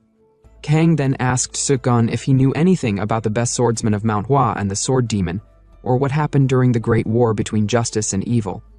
Suk-gun replied they were in different battle zones, but he began sweating all over as Kang questioned if it wasn't because he was left out. Suk-gun stuttered, finally accepting the truth. He then explained, recalling the past. Near the end of the Great War, Shinwoo had annihilated an entire enemy village. Kang was surprised. If it truly was an enemy village and it happened during the war, then there shouldn't be a problem, Kang questioned. Suk-gun replied, yes, the battlefield is such a place where, when you see your comrades dying beside you, you can lose yourself and become a butcher. But that mission was one that Shinwoo had volunteered for. Kang was surprised to hear that the first sword of Manhwa had committed a massacre. He remarked that he never expected such a noble person to have committed such deeds, but Suk-gun told him that Shinwoo's massacre had to be buried. Although he's not one of the top 10 masters, Shinwoo is a martial artist respected by everyone in the martial world. One could even say Shinwoo's support is based on his reputation. If that slaughter were to become known, the fall of the Manhwa sect would be inevitable. Kang thought that even if rumors spread, no one would believe them, but he realized that might not be the case if there was a witness. Suk-gun told him he was right. At the same time, they both looked at Taeyong. Speechless for a moment, Taeyong handed Kang a letter, which contained the order he received from the Martial Alliance before setting off. Kang read it, and Taeyong then asked Kang if he was going to help, but Kang didn't give an instant reply. The scene then shifts to a cave, located in a certain mountain. Inside that cave was the Sword Demon, meditating. He recalled a memory of a certain village. As he levitated, a child held his hand. Surprised, he looked at the child, and as they walked forward, he came across a woman, which made him let out a gentle smile. But it was all an illusion, a lingering memory of the past before the village was burned to ashes. The scene always traumatized him, especially knowing that Shinwoo, the mastermind behind the village massacre, was still alive. That's why the enmity between them could never be annulled, unless one of them died. Immediately, as the Sword Demon came back to his senses, a punch from nowhere was launched directly at his face. He swiftly adjusted to dodge the punch, which caused the attacker to slam his fist into the wall. Sword Demon immediately picked up his sword, seeing that the cave was about to collapse due to the punch. At the same time, standing on the opposite side of the cave were Kang and Suk-gun, watching the ongoing battle. The two immediately charged out of the collapsing cave. Sword Demon questioned the attacker, who was Taeyong, asking him to identify himself. Taeyong replied with a grin, "It seems you're someone whose life would be problematic if you don't die," then charged towards the Sword Demon, landing a heavy blow that sent him flying to the ground at an astonishing speed. But the Sword Demon was unarmed. He controlled his fall by piercing his sword into the ground, and as Taeyong charged towards him again, he saw the energy flow on Taeyong's fist. The Sword Demon deduced that Taeyong wasn't from Manhwa, and as he dodged the punch, he wondered if Taeyong had learned martial arts from Shaolin. But upon observing the punch more closely, he realized it was different, more flexible and creative than Shaolin. While parrying Taeyong's attacks, he wondered when such martial arts had appeared in the martial world. On the opposite side, Kang asked Suk-gun what he thought of the battle. Did he think Taeyong had reached the level of Hwajing, the state of transcending mastery? Suk-gun thought for a moment, then replied that Taeyong was certainly stronger than last time. Kang told him to be a bit more generous. Even he acknowledged Taeyong, though it didn't mean he had surpassed the elders. Suk-gun then boastfully told Kang that he reached Hwajing 20 years faster than Taeyong, but that the Sword Demon was not someone Taeyong could defeat just by reaching Hwajing. Kang didn't understand what he meant by that. Back at the battleground, as Taeyong was about to land a punch, the sword demon let out a subtle yet dangerous smile, then activated his energy on his sword and swiftly slashed at Taeyong. Taeyong, still looking at the sword demon, reacted without knowing. In that moment, he realized he had just escaped death since he didn't even know a blade was coming. Sword demon noticed that the person who saved Taeyong was observing the scene. He thought to himself that not only had he prepared a surprise attack, he had also prepared for defense. Taeyong then charged forward to attack, knowing he hadn't come to win fairly. Both of them activated their techniques. Bang! They clashed. Taeyong saw the beautiful yet dangerous technique the sword demon used, but he still used his fist to block it, though his hand had a few scratches, which he hadn't quite expected.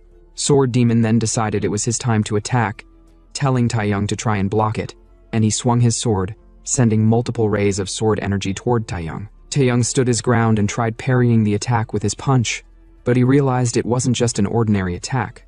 He looked up, seeing the sword demon appear above him, so he activated the Changwang army's dance technique and shot it at the sword demon, who countered it with his own technique. He didn't stop there and launched another series of attacks at Taeyong. Though Taeyong hadn't expected the attack, he nevertheless blocked it with his arms crossed, and the unblocked part of the attack managed to neatly cut down all the trees behind him. Kang remarked, "The sword demon is strong as expected." Suk Gun agreed, saying that just like his name suggests, the sword demon is the best in swordsmanship within the demonic sect. Even the Taeguk sword god, one of the 10 great masters, couldn't defeat the sword demon during the Great War of Righteousness and Evil.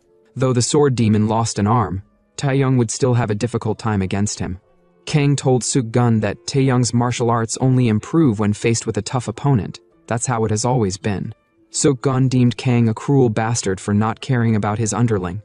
Back at the fighting ground, Taeyong was bleeding from all over his body due to the sword demon's slashes. The sword demon then told Taeyong that his skill was enough to aim for his neck, but unfortunately that wasn't enough to kill him. He then told Taeyong to get lost if he wanted to live, as he wasn't interested in taking his life. Taeyong let out a hearty laugh, then said there would only be meaning to his life if there was someone to surpass, so he charged out to attack again. Though the sword demon was surprised by his resolve, he easily countered Taeyong, and it seemed like Taeyong was pushed away by someone. While Taeyong was helpless midair, Kang came and caught him, telling Taeyong that he's really in bad shape. Taeyong told Kang with a grin that it seems like only when he's in a bad state would Kang want to help. With a stern expression, Kang wondered why on earth the Martial Alliance gave Taeyong such a task. Suk Gun confronted the sword demon and was the one who pushed Taeyong away. The sword demon couldn't believe that, in a split second when he was about to attack Taeyong, Suk Gun pushed him away, escaping his sword aura. Though he didn't know who Suk Gun was, it seemed like a stronger foe had appeared. Suk Gun raised his hand and activated his poison palm, immediately charging towards the sword demon. The sword demon also brought out his sword and countered Suk Gun's attack. Suk Gun smirked, then forcefully pulled his hand away and struck the sword demon with his palm. But as the sword demon blocked the strike, Suk Gun activated the hidden weapon on his left hand and shot it at the sword demon. A rain of poisoned needles was shot at the sword demon, some grazing his face and other parts of his body. It was only when he saw that they were poisoned needles that he suspected Suk Gun was the poison master. But Suk Gun told him that the poison master was dead and that his body is the Emperor of Poisons, known as the Emperor of 5 Poisons. After bragging about his name, he launched another batch of hidden attacks, but the sword demon blocked them all, including the palm strike. Seeing that ordinary attacks wouldn't be able to harm the sword demon, Suk Gun slit his hand open to create a path for the celestial poison to emerge. Kang became worried as he realized what Suk Gun was up to. With a grin, Suk Gun told the sword demon that he had no choice but to give him a proper welcome, since his opponent was the renowned sword demon. But before he could fully gather the poison, a sword was shot at him at full speed, causing Suk Gun to quickly step back to evade the attack. Surprisingly, the person who threw the sword was Shinwoo. Shinwoo pulled out his sword, telling Suk Gun that he thought he was a guest and treated him as such, but wondered what rudeness he was now showing at his home. Suk Gun countered, saying not all of Manhwa belongs to the Hua sect, and that he's merely doing what is his to do. If that's the case, Shinwoo pointed his sword at Suk Gun, making his guest right invalid. Suk Gun was also ready to fight him, but Kang reminded Suk Gun, his master, that they must treat Taeyong immediately. Suk Gun retracted his poison palm, then told Shinwoo that his stubbornness about sticking to principles could be a disaster for Manhwa. But Shinwoo told him not to bother, since that would be his burden to bear. Suk-gun looked at Shinwoo, then immediately sent a sound transmission, telling Shinwoo that it seemed he planned to lose the duel on purpose. What he said surprised Shinwoo, since the deduction was correct. Kang then picked Taeyong up, and they all left the scene, leaving the two enemies to glare at each other. Some time later in a room, Taeyong was undergoing treatment from Suk-gun, with multiple needles placed in his body. Kang asked Suk-gun about Taeyong's condition, questioning if he would die or not. Suk-gun, in a low tone, said it's not right to leave someone in such a state. No matter how much it's for martial arts advancement, such actions are more than heartless. Kang snickered, saying he had gone through far worse many times, his master leaving him on the street without any treatment. Suk-gun remarked that it seems his master also taught him that twisted personality, but Kang countered, saying he didn't think Suk-gun was in any position to say such a thing, considering he tried to wipe out his own family. Suk-gun couldn't refute his claim, and just wished that only if Kang couldn't speak, it would be better. Suk-gun was surprised as Kang asked him if he sent a transmission to Shinwoo. Suk-gun questioned Kang if he had reached the level to eavesdrop on transmissions. Kang replied, saying there is no such level. Suk-gun then told Kang what he transmitted to Shinwoo, which was asking him if he was going to stage a match where he'd lose deliberately, but there was no answer. Kang added that losing a match between absolute masters would definitely mean certain death. Suk-gun confirmed, perhaps Shinwoo has a debt to pay with his life. Kang still didn't understand the logic of repaying a debt by losing in a duel.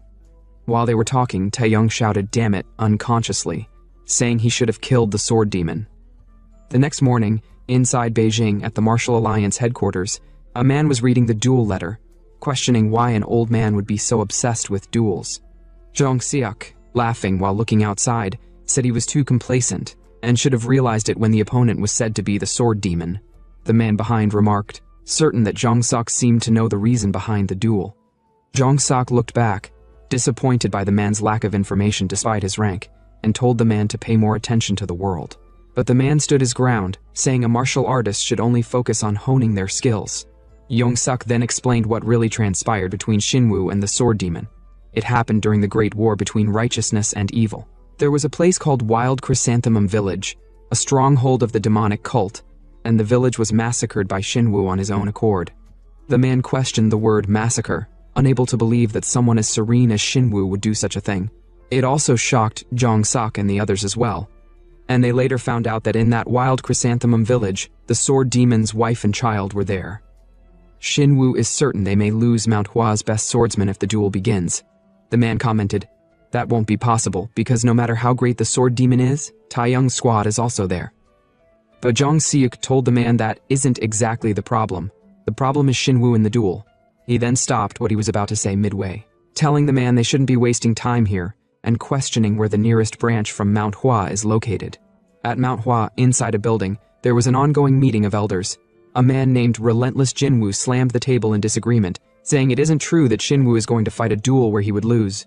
Even the Manhwa sect leader Iron Plum Blossom Yunsik couldn't believe it either, and the same goes for other elders. Shinwoo, who was also at the gathering, acted surprised, questioning where they all heard such a thing from. Then he said there is no way he would do such a thing as losing a duel on purpose. But Taeyong arrived in the room, mentioning the Wild Chrysanthemum Village, then asked Shinwoo if the name still rings a bell. Kang, who also arrived in the room, looked at how the elders questioned each other, not knowing about the Wild Chrysanthemum Village. Kang already expected that most of them wouldn't know, and those who knew had kept it a secret. Jinwoo then lashed out at Taeyong for bringing marketplace gossip to accuse their senior brother, which is beyond rude. But Taeyong countered, beyond rude you say? Manhwa's top swordsman intends to spare his opponent in a duel, obstructing the Alliance's mission to eliminate the demonic cultists due to his guilt. He sat down, then told them he wonders if Shinwoo has forgotten the pledge they made to wipe out the demonic cult. That's why he can only be suspicious of Shinwoo. The elders couldn't say anything. Shinwoo then spoke in a calm tone that during the last righteous and evil war, he eradicated a village of the demonic cult. Jinwoo voiced out that Shinwoo was only following the orders from above, but Shinwoo disagreed, saying he volunteered for the mission. This came as a surprise to the elders who didn't know. Shinwoo continued, most of the casualties were civilians. Though it was during a war, even now, a decade later, I still can't shake off the guilt. But since a debt is a debt, And a duel is a duel. As a warrior of the Manhwa sect, I neither learned nor know how to lose deliberately. So, he begged Taeyong he should not stop the duel. All the elders did the same, standing up and begging respectfully. Hours later, at Manhwa's arena, all the elders gathered, and the same goes for Kang and his underlings. Sukun told Kang that he's really a cruel man, but Kang had no idea what he was talking about. So Sukun remarked, "Now everyone knows about Chrysanthemum Village." Kang debunked his claim, saying it was Taeyong who brought up Chrysanthemum Village though. But Sukun told Kang he knew he was the one who ordered it. Kang couldn't argue, then said, "If the person involved doesn't speak about it directly, unfounded rumors may start to spread afterward." Hearing this, Sukun questioned if Kang is predicting Shinwoo's defeat, but Kang confirmed he's just preparing for the worst-case scenario. Suddenly, everyone looked up surprised, seeing the sword demon appear on stage and land majestically, standing in front of Shinwoo. The sword demon then told Shinwoo, "It seems he has managed to survive all this time." Shinwoo replied, "Of course, I had to survive. I had to, just to face this moment." "Now then," Sword Demon told him, "we should end it all today." Shinwoo also pulled out his sword to defend against Sword Demon's attack. The first strike was a tie since they both parried off each other's attack. Jichong was surprised at the unfolding battle. Shinwoo skillfully twisted his sword, then prepared for another attack, and the same goes for Sword Demon. They both charged out again for another confrontation, each parrying and dodging the attacks sent at them. Bang! Their swords clashed. Shinwoo launched a swift sword strike, but Sword Demon dodged it with ease. Not even a mark was left on his clothes. He countered, striking back at Shinwoo. This multiple and swift exchange of blows and techniques left the audience in awe. Sword Demon then activated his technique, Mara 18 forms, and furiously struck at Shinwoo. Shinwoo, who refused to sit and watch, also activated his technique, 36 Plum Blossom Swords, in order to counter Sword Demon's technique. Seeing this, Taeyong questioned, if such battle intensity is truly a battle of mastery in Huajing. The battle made his face burn with excitement. He realized how far behind he was compared to them, as he once thought he could be equal with such an enormous mountain. But Sukun commented that something is strange. Very strange indeed, Kang confirmed. Taeyong on the other end had no idea what they were talking about. Seeing them fight, Kang commented, "It's like they're engaging in a non-geum." Non-geum is a type of duel where martial artists compare skills through words rather than physical combat. Among experts, even a non-geum can reveal each other's skill level and determine victory or defeat. Sukun also agreed that Kang's analysis is correct. Taeyong questioned if it's truly a non-geum because of how desperate their techniques are. Kang replied, "Yes, it's exactly as Taeyong said. Their techniques are desperate. They're desperately dismantling each other's techniques, as if they're releasing years of pent-up resentment." Taeyong worriedly wondered at what level one must be to see such a thing. Of course, Kang's deduction was correct. The Sword Demon told Shinwoo, "It seems he hasn't wasted his time for a whole 60 years. "Indeed," Shinwoo replied. "I have eagerly awaited our reunion. The same goes for Sword Demon. He has preserved his fleeting life just for this moment." Shinwoo then told him he would give it his all, which was exactly what Sword Demon desired. Round 3, they both charged up their energy, leaving the audience shocked. Sword Demon performed his sword technique, and the same goes for Shinwoo, as petals of plums surrounded him. Then he used those plum flowers to counter Sword Demon's technique. Shinwoo stood beneath the rushing burst of light as countless strikes rained down on him. Blades of energy cut past his shoulders and back, each impact carving into him. He raised his arm to block, but the force pushed through and drew more blood. Through the storm of attacks, Sword Demon pushed forward with his blade drawn, his eyes glowing red as he drove another slash straight into Shinwoo. The strike cut deep, sending a spray of blood across the air, the impact shaking the ground. Sogen shielded his face from the blast. He tried to steady himself and questioned what was happening as Sword Demon emerged from the fading light. Still advancing, Shinwoo staggered, his body covered in wounds, while the onlookers watched in shock. Taeyong studied the clash, judging it a close fight, and acknowledging that either combatant could fall first. Yet he admitted he needed to prevent Shinwoo from being the one to collapse. Even as Shinwoo struggled to remain standing, Taeyong noted how calm the man appeared in the middle of such a brutal exchange, and wondered how he could remain so carefree in this situation. Sogen and Kang watched the distant clash in silence. Sword Demon, blood running down his face,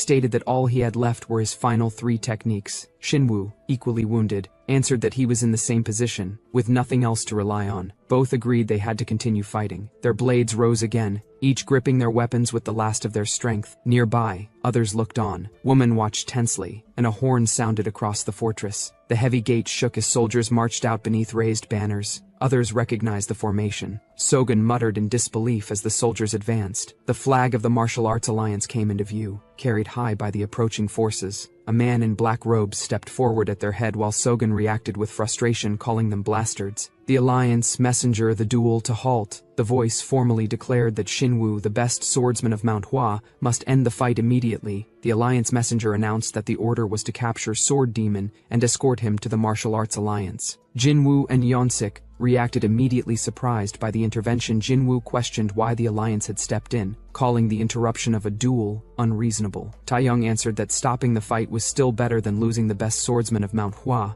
and pointed out that the duel had reached a point where Shinwoo could have been defeated. Sogen dismissed the idea and mocked the notion that Taeyong had reached enlightenment. Taeyong challenged his remark. Sogen insisted that anyone with sense could see the duel's imbalance. Taeyong claims that Shinwoo was clearly injured and at risk if he continued expending more energy. Taeyong turned to Kang and asked for his view. Kang stated that, from his perspective, there was no sign indicating Shinwoo was going to lose. Taeyong considered his words in silence. Sogen raised his voice again, lamenting that the premature decision of the duel's verifier would damage Manhwa's reputation. The Alliance officials remained silent. As Jinwoo, Yeonsik and Taeyong narrowed his eyes, a quiet laugh escaped Taeyong. As the tension hung over the group, Taeyong declared that who gave them the right to stop the duel. He alone was overseeing the scene. The messenger raised the scroll, stating he had the Alliance's direct order, and soldiers massed behind him. Taeyong dismissed it with a shout, claiming no outside command overrode his authority as verifier. The messenger argued back, questioning the logic behind defying the Alliance's command. Taeyong muttered the word to himself, as if tasting it, then clenched his fist. Power surged, symbols tearing through the air as energy wrapped around his arm.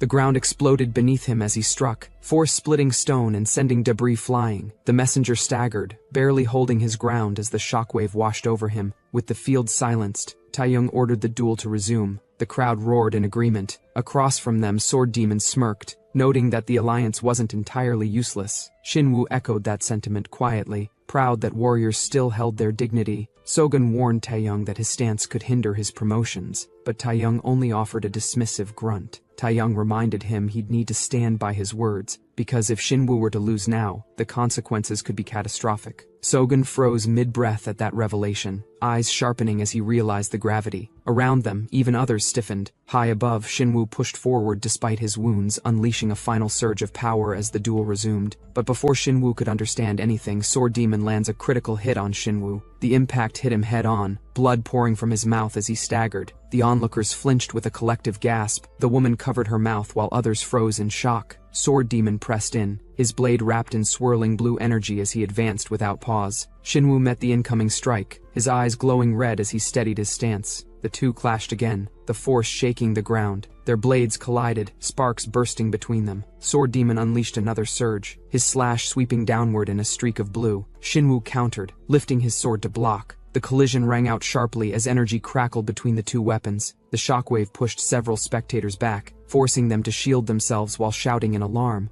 Above them, Shinwoo was struck by the force, his body flung back through the air as countless slashes tore at him. The onlookers shouted in shock as he struggled to stay upright. More strikes followed, each cutting deeper into him. His body twisted from the impact, and several disciples cried out in alarm. The woman whispered his title, the greatest swordsman of Manhwa, in disbelief, watching him get pushed back again. Sword Demon continued advancing. The crowd murmured that the greatest swordsman of Manhwa was being overwhelmed. Taeyong's face hardened while another officer stared tensely. The whisper rose louder. Shinwoo had fallen. Gasps spread across the hall. The Alliance messenger froze, unable to speak, while Taeyong stepped forward, startled by what he saw. Taeyong's eyes narrowed as he steadied Shinwoo, refusing to collapse. Swords suddenly struck the ground, drawing everyone's attention. Taeyong reacted with surprise as Shinwoo pulled his blade free again, breathing heavily as blood dripped down his face and beard. His grip tightened despite the trembling in his arm. Sword Demon noted Shinwoo's refusal to fall and stared back with his red-lit eyes. Shinwoo exhaled raggedly, barely holding his stance. The Sword Demon asked why he hadn't dodged.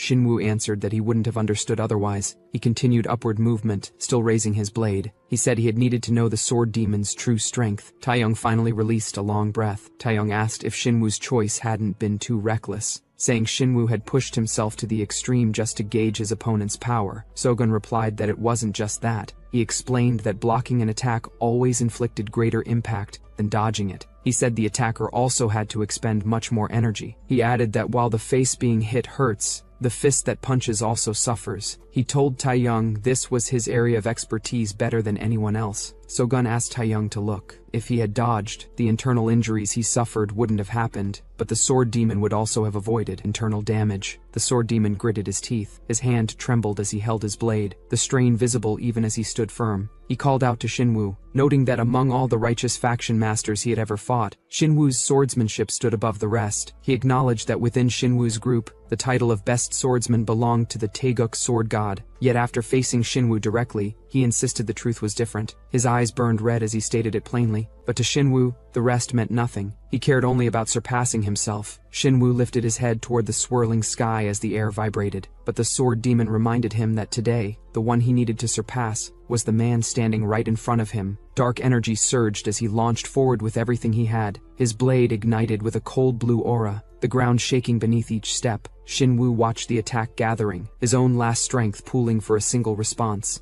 Only one strike remained between them. The sword demon's smile sharpened, blood trailing down his chin as he promised the outcome. When that final strike fell, only one of them would still be standing. He declared that the winner of that strike would be the greatest swordsman under heaven. Both of them lunged forward to attack. A sudden memory shows sword demon stood alone in the settling silence. He saw his ruined village, smoke drifting through shattered homes. He walked through the debris and entered a dark room where a young woman lay unconscious on a bed. Sword demon approached her slowly, extending a shaky hand toward her pale fingers. Blood scattered across the woman's hand as sword demon's fingers touched it, leaving a red smear behind. A strained breath escaped him. His voice trembled as he tried to speak, the sound catching in his throat. He muttered in relief, grateful that the woman was unharmed. The broken structure groaned as dust drifted down, and again the faint whisper echoed that it was fortunate. A soft glow appeared within the darkness. At present a pale flower bloomed in midair, surrounded by drifting particles of light. The petals spread outward, forming a spiral that brightened into a beam. A crystal manifested at the center of the glow. It spun rapidly before expanding into a sharp glowing shard. Shinwoo's sword directly hit sword demon in the chest. On the ground, woman watched in shock. Jinwoo shouted as the impact rippled across the arena. Yunsik reacted sharply, trying to understand the outcome. Kang, Sogun and the other fighters looked on in silence as the dust began to settle. Sword demon lay slumped in Shinwoo's lap. His breathing weakened. He told Shinwoo that he had been surpassed. He used the last of his breath to call Shinwoo the world's greatest swordsman. Shinwoo looked down at him and stated that his revenge had been left unfinished. Sword demon denied it. With a faint grin, he said his revenge had already succeeded. The reason, he explained, was simple. Shinwoo being a murderer was now known to the entire world. Shinwoo stared at him in silence as the ruined arena stretched behind him. Sword demon added that exposing that truth was all he needed. Shinwoo asked if everything had been orchestrated just for that. Sword demon answered that there had been something he had wanted Shinwoo to know. His voice weakened further as he thanked him. Shinwoo's eyes widened. Sword demon exhaled and went still. Shinwoo lowered him gently and stood. Below the arena, Taeyong approached and questioned the meaning of Sword Demon's final words, asking why he would express gratitude to Shinwoo. Shinwoo replied by thanking Officer Taeyong. He explained that thanks to Taeyong's earlier actions he had been able to finish the duel without interference. Taeyong stiffened at the statement, his expression tightening as he murmured that was merely his duty. Shinwoo then admitted there was no need to hide anything anymore. He revealed that at Chrysanthemum Village the sword demon had been present, and that he personally killed the villagers. Shock rippled through the men around him. Shinwoo explained that the sword demon's thanks were for that very incident, though the officer failed to understand. Shinwoo then stated that, like any war, a battlefield demanded brutality. His mind replayed earlier arguments, accusations about using villagers as shields, the clash over cruelty, and warnings about becoming no different from their enemy. His superior had insisted that war required cunning and harsh measures. Because of that decision, the people of Chrysanthemum Village had been doomed. The moment they became the target of someone who spared no means to reach their goals, their peace was lost. They were tortured and abused, trapped behind bars with no escape.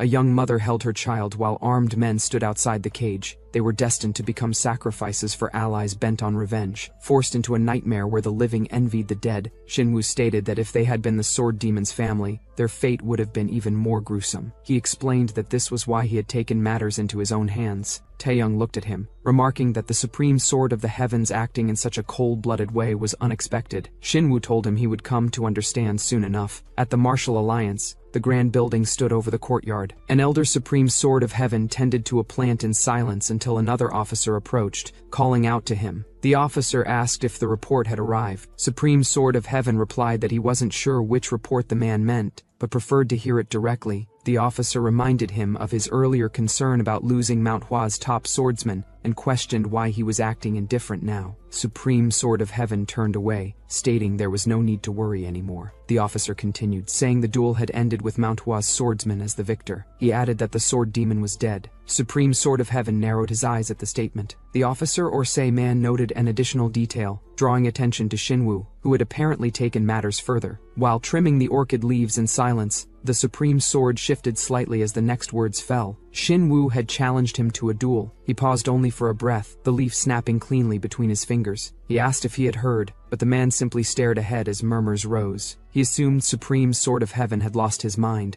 their disbelief mounting, as the Supreme Sword of Heaven imagined the match. The idea alone sent a thrill through them, and one even suggested turning the duel into a spectacle to sell tickets. Before their fantasies could grow, a voice called out. Urgent news had arrived. The messenger stepped forward, but the elders brushed him off, assuming it was the same report. The man shook his head. This one came from the North Sea Ice Palace. Their expressions tightened. The man asked what had happened. The messenger swallowed hard before delivering the name. The Lord of the North Sea, Absolute Ice Jade. Scene shifts and we see a violent storm swept across the northern waters. Snow and wind tearing through the landscape as the distant palace lay half shrouded by the blizzard. Inside the North Sea Ice Palace, the old lord lay unconscious on his bed. A silver-haired woman stood beside him, watching silently. A crystalline star formed, releasing a cold radiance that descended toward him. A door opened sharply. A figure appeared with some other men's. The four elders of the North Sea Ice Palace appeared. Seo Jiho, Yuhu, Seogong, and Guho. A hooded figure stood behind them. Seogunryo asked if the ice crystal had been secured. Yuhu answered that it had not. Seogunryo stated that until they obtained the ice crystal, Aaron had to be kept away from the palace mistress. Seogong reported that security had been tightened. Seogunryo moved forward with the others and found two guards collapsed on the ground.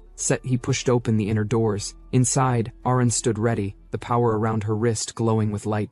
Seogunryo ordered her men to seize Aaron. Yuhu and the others hesitated. The hooded man rushed forward. An icy burst erupted below, forming a rising mass of crystal as he reached toward it. Ran burst upward through the exploding ice, shards scattering around her. Yuhu reacted in surprise, and Seogunryo stepped back as Aaron lunged.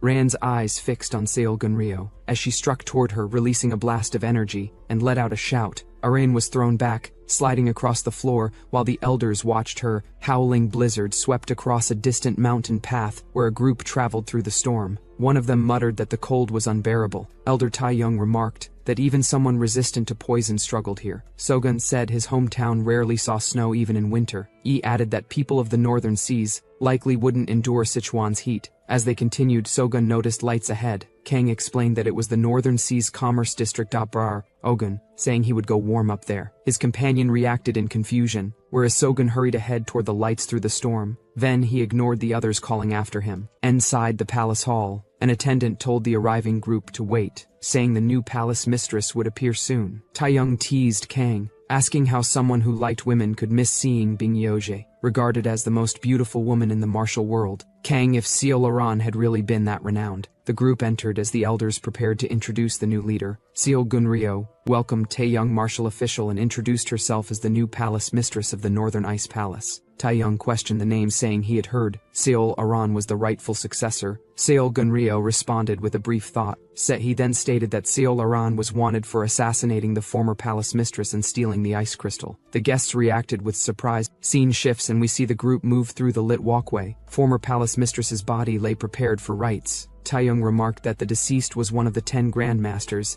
and that meeting her in such a state was unfortunate. He noticed someone unfamiliar. He whispered to himself that the newcomer used the Golden King's Jiang style. Before he can think more suddenly, a drum was struck repeatedly as the gathered men turned toward the sound. Seo Gunryo stepped forward, flanked by attendants, and addressed the crowd. She introduced herself as Seol Gunryo and declared herself the rightful successor of the Northern Seas. Her voice carried over the hall as she repeated the declaration before the assembled visitors. Group of martial artists lowered their heads and greeted her as the new palace mistress. Murmurs spread among the crowd as others watched in silence. Ayoung stood with a cold expression. One man raised a question, asking whether the palace mistress of the Northern Ice Palace should be recognized by the ice crystal. Another agreed and demanded to know what had happened to it. Nay of the palace elder answered that the ice crystal had been stolen by the traitor who assassinated the palace mistress. He added that the palace could not remain without a leader even for a moment. Another group objected, saying only the one who inherited the ice crystal could become the true palace mistress. Someone argued that Seol Gunryo was the sole successor, while another pointed out that Seol Aran was still alive. A sharp response came that Seol Aran was a traitor. As the tension rose, Taeyoung received a message through a focused burst of energy by Kang. Kang told him to leave the place. Taeyoung reacted with surprise, whereas Kang reminded him that he was representing the Martial Alliance and said that staying for this succession would imply the alliance recognized Seol Gunryo as the new palace mistress. Kang warned that attending a succession without the ice crystal could complicate the elder's position. Taeyoung considered it silently, then decided. He told his attendants to leave, and they followed him out. Seol Gunryo watched them go with surprise, then said nothing as they walked away. Outside, the wind howled around the palace. Taeyoung later reflected alone. He realized Seol Gunryo had tried to use the mourners at the funeral to legitimize her claim. He acknowledged he had nearly been caught in her scheme. He then wondered how the young man,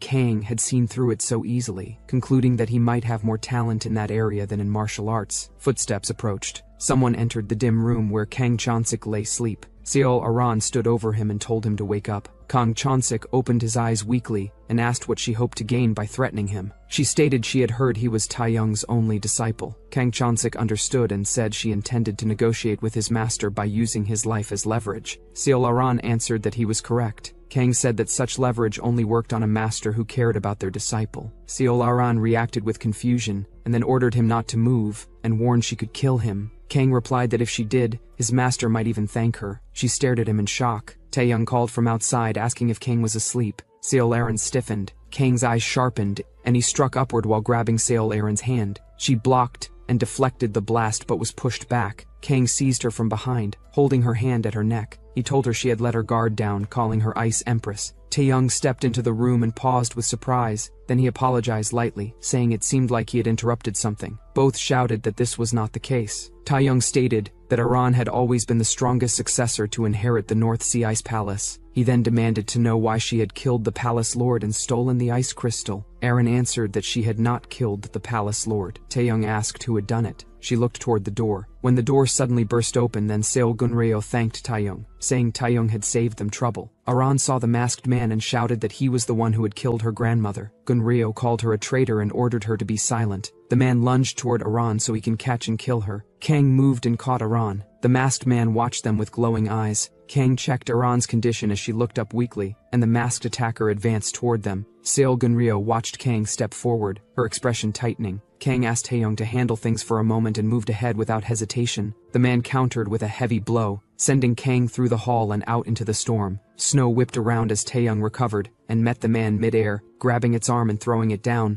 Seol Gunryo demanded to know what Taeyoung was doing. Taeyoung only smiled, whereas Seol Gunryo stated that he had chosen the wrong side and warned he would regret it. Taeyoung remarked that in his experience Kang's instincts had never been wrong. Seol Gunryo clenched her jaw as the clash continued. The man roared and launched itself upward. Taeyoung rose to meet it, gathering force in his fist. Their strikes collided in midair, sending a shockwave through the storm. The man crashed downward as Taeyoung forced it into the snow, driving it into the ground with a burst of blue energy. Taeyoung recognized the sensation spreading through its body and realized what he had felt. He looked at the darkened blade in the man's hand and identified it as poison steel. Wind tore across the mountains. Kang and Aran ran through the blizzard. Aran apologized for dragging him into the mess. Kang told her to forget that and asked who was chasing them. Aran glanced back and reacted with confusion before noticing multiple silhouettes closing in. She identified them as the North Sea 11. Ice surged across the ground as the group advanced through the storm, rapidly gaining on them. Nearby, other warriors braced themselves as the pursuers approached. Aran warned Kang to be careful. She stated that they were skilled fighters far beyond Kang's ability to handle. Kang answered calmly. A man addressed Aran as princess and urged her to go back. Aran asked if returning would spare her. He replied that her own people would not kill their kin. Aran lowered her gaze and said they were calling her a traitor accused of assassinating the palace lord. Then Aran asked what deal the man had made with Seol Gunryo. The man said there was no time to waste and ordered his men to capture through Bando. Several of the North Sea 11 leapt forward.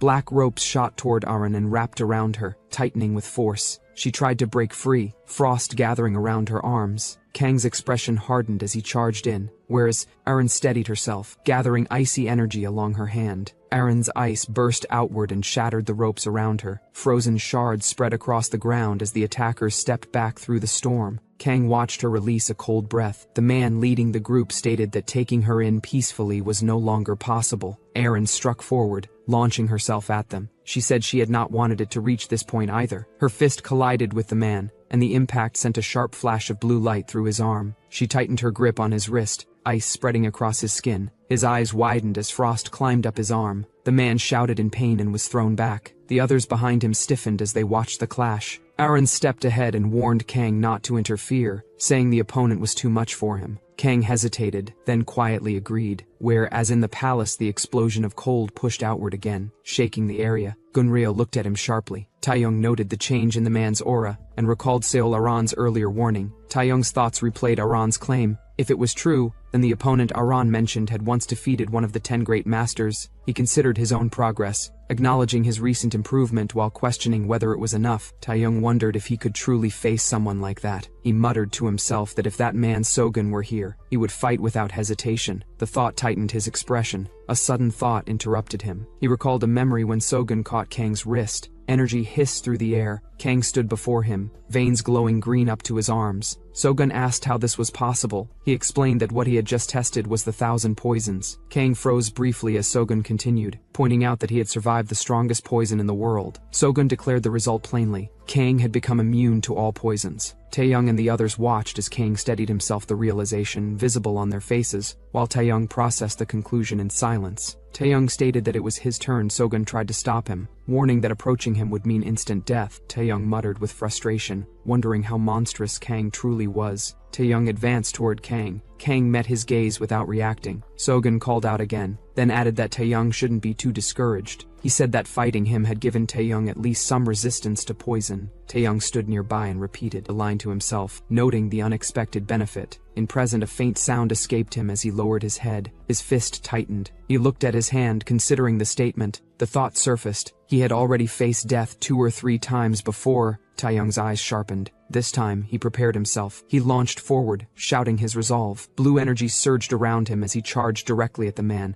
The force of Taeyong's attack tore through the air. The two collided, exchanging rapid, heavy blows. Blue light exploded around them as Taeyong continued striking without hesitation. The impact shook the ground repeatedly as the clash intensified. Taeyong pushing forward through each burst of force. Seol Gunryo watched from a distance with tense focus and recognized the technique, identifying it as the king's spear fist. The masked man beside her narrowed his eyes, surprised by Taeyong's strength. Taeyong sensed something shift and paused for a heartbeat. Blue energy swirled around his arm as he steadied himself. Sweat rolled down his brow as he glared ahead. The man emerged through the shards of ice, its blue eyes glowing fiercely from beneath the wrappings. It darted forward, closing the distance instantly. Taeyong braced, but the man crashed into him, its strike slamming against his guard. Blood trailed from Taeyong's mouth as he pushed himself up. The man paused, its glowing eyes widening in surprise. Taeyong narrowed his gaze, steadying his breath. He clenched his fist, ignoring the blood on his beard. The man lunged again, but Taeyong caught its hand. Their grips locked, blue sparks bursting between their arms. The man pressed harder, but Taeyong held his ground. Poisoned veins crawled across the man's hand as Taeyong's resistance forced its power back. Taeyong's thoughts ran sharp. He dismissed the idea of relying on inner strength alone. He knew he wouldn't last unless he truly had immunity to every poison. He forced out another breath and stood firm despite the strain. Taeyong launched a kick directly on the man. Gunryo reacted with a sharp inhale as she watched from a distance. Taeyong attacked with a mocking farewell, turning as if to withdraw. A sharp cry followed as it sprinted away. Gunryo shouted for it to stop. She ordered her group to prioritize chasing Seol Aran. The man paused and glanced back at Gunryo. It stated calmly that it must have disappointed her, whereas one of the masked subordinates called for everyone to attack at once. A burst of cold formed around his fist as he charged. The fighters rushed together, surrounding the target as they moved in unison. Kang stood in their path, calm as blue flames rose around him. He watched them approach, and reminded them they were no match for him. His expression remained steady as the wind shifted around him. One of the masked men leaped ahead to strike, but Aaron sidestepped, sending the attacker flying past him. Another assailant attempted to flank him. Aaron moved lightly and avoided the blow, letting the attacker stumble through the snow. A third fighter grabbed one of his allies to prevent him from being dragged further. Their combined strength steadied the clash for a moment, but Aaron's power surged. Blue light erupted from the defender's arm as Aaron broke through their resistance. The man gritted his teeth, struggling under the force. Aaron's push sent a heavy shock through the man's body, forcing him backward. Aaron continued advancing while other fighters tried to intercept. One raised his glowing claws, rushing toward her with a sharp strike. The attacker appeared behind Aaron and apologized to her, lifting his arm to strike again. Aaron turned sharply as the claws came down, but the attacker swept past,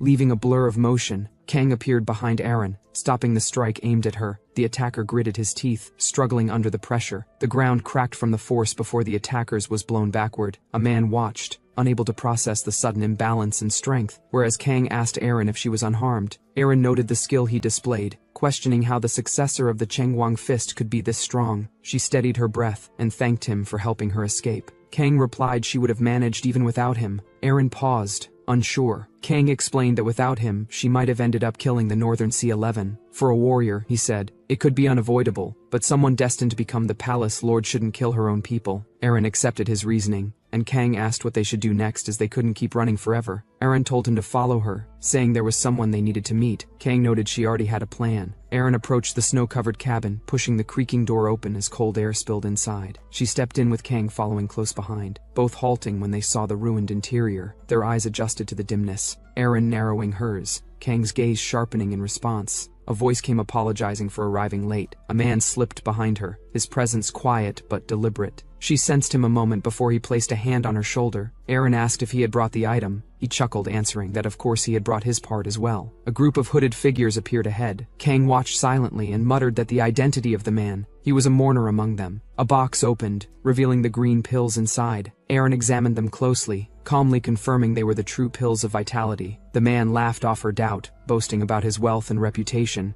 insisting he wouldn't trade fakes. Aaron's lips curved as she asked whether he expected her to lose. The question halted his grin. Kang watched them, demanding to know the nature of their deal, but Aaron stayed silent. Whereas at the same time near Ice Lord Palace, a man shouted to seize the allies of Taeyong. Snow exploded under rushing feet as armed figures charged, their shadows cutting across the icy ground. The group broke into motion, their silhouettes slicing through the storm as one attacker after another fell. Chains snapped, strikes blurred, and bodies hit the snow. The remaining officers gathered. One reported they were the last left. Their leader asked where Officer Taeyong had gone, confusion tightening his brow. He questions why the Ice Palace is chasing them. Dark-cloaked figures approach through the storm. An officer turns slightly, offering no answer. The enemy leader, or say elder of the Ice Lord Palace, calls the Alliance rats and declares there is nowhere left to run. The group stands ready while he advances. A baldy officer hums in thought before the enemy lunges with a shout. Ice erupts upward in a sharp blast, headed toward the group. The group observes the frozen attack as the enemy commander recoils. But then Sogun steps forward, brushing off the attack. He mutters about the cold. The scene shifts to a distant place. Kang considers the message he overheard, that the Golden King wants Iran defeated.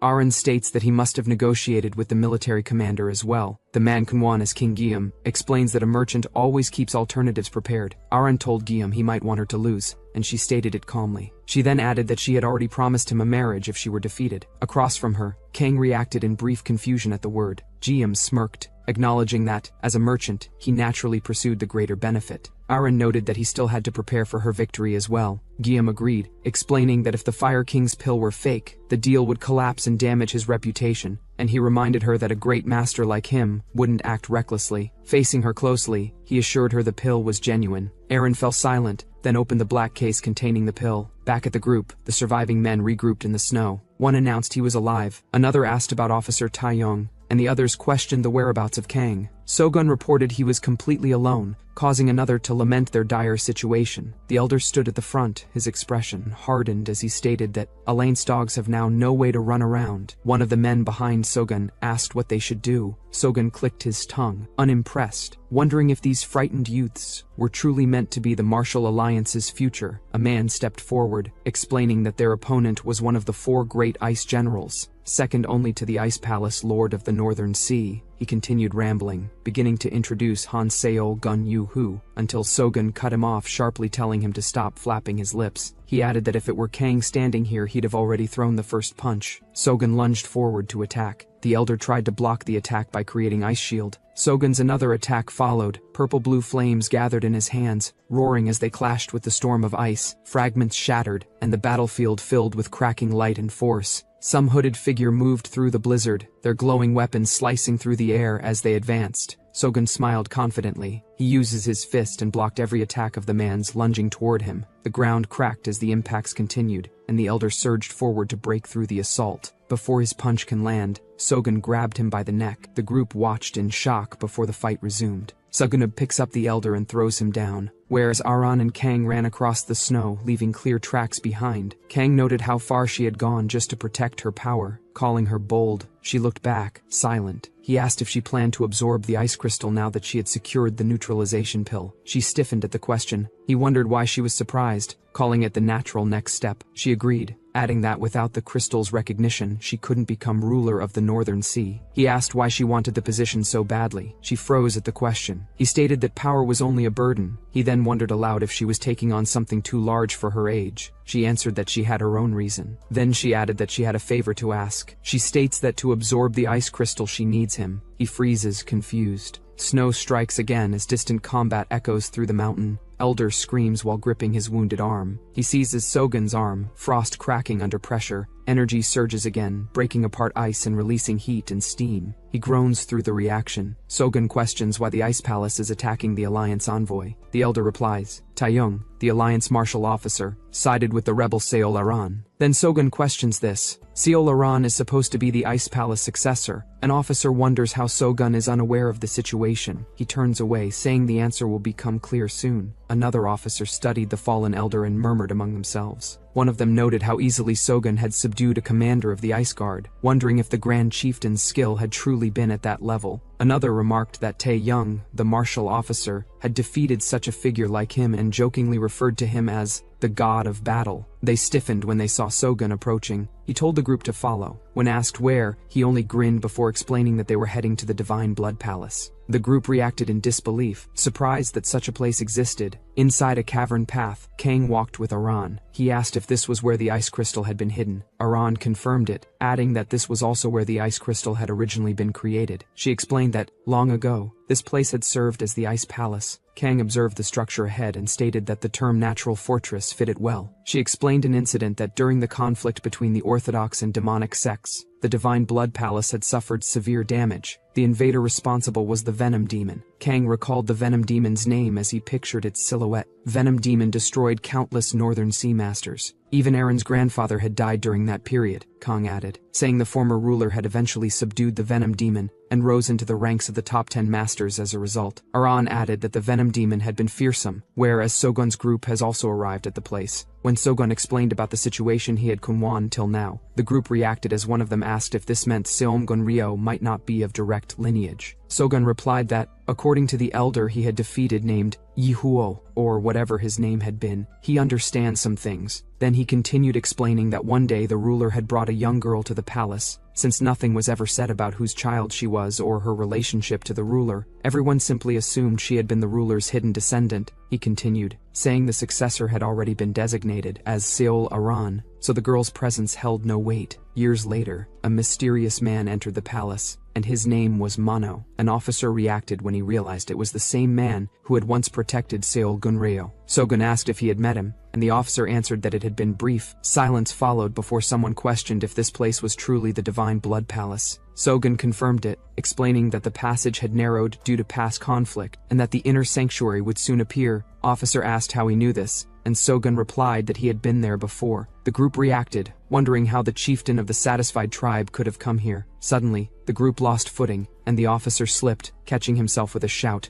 The others tumbled lightly, muttering from the impact. The officer inspected his hand with surprise, before turning toward the figures waiting ahead in the cave. Gunryo and her men was already waited there. The man who was protecting Gunryo till now glanced at Sogun. Realization settles in. As Sogun identifies him internally, he confirms it aloud, recognizing the hooded figure as the one they spoke of. Gunryo's group standing ready, all focused ahead. An officer named Namgung mutters that he shouldn't have come and regrets not going south instead. Sogun recalls loudly that Namgung Chong had always been the one leading charges in battle, then adds that he had been somewhat reckless. Sogun states that it is unfortunate Namgung Chong's descendants turned out lacking. He continues, saying the Namgung family, once compared to tigers, now has only mountain rabbits left. Gunryo steps forward and declares that Sogun's group must be part of the rebel faction. She repeats the accusation, demanding to know how they entered the sacred place. Sogun dismisses the claim, with a quiet remark about rebels. He then asks whether Gunryo's side were not the real traitors who displaced the rightful heir and took the position. Gunryo stiffens at the accusation. An elder counters, asking how someone who murdered the palace lord and stole the ice crystals could be considered the rightful successor. Sogun answers calmly, asking why Aran would kill the palace lord when she had already been chosen to inherit the position. He adds that Gunryo was the one with a motive. Sogun explains that Gunryo needed the palace lord dead, so she could frame Aran and claim the seat herself. His expression sharpens as he insists his reasoning makes more sense. Gunryo erupts, calling him a lowly barbarian. Sogun repeats the word with amusement, laughing as he says her role as palace lord has blinded her. Gunryo's face reddens, as Sogun declares that seeing someone who should still be clinging to mama's milk parading around drunk on power is revolting. Her hand trembles when she hears it. The officer, startled at how brutal the words of exchange has become. Sogun mocks her pillow's soft clenched fist and asks if she truly believes she can do anything with her strength. He tells her that in the end, she can accomplish nothing on her own, and that she is just a fledgling chick. A deep voice cuts through the air, telling Sogun that it is enough. The man steps forward, stopping the rising tension. Sogun's eyes narrow in surprise. Namgung and the others freeze, unsure of what they heard. They whisper among themselves, confused at how such a sound came from a human throat. Sogun asked, "Who the hell is this guy?" and demanded him to speak clearly. The man's voice deepens, anger spilling through the words as he condemns the insult toward the palace lord. He vows not to forgive it. Sogun only laughs at the supposed loyalty, claiming the figure has chosen the wrong master and will be used and discarded. He mocked him that the master he speaks of would treat the figure like a dog. Hearing this, the man named Mano lunged forward,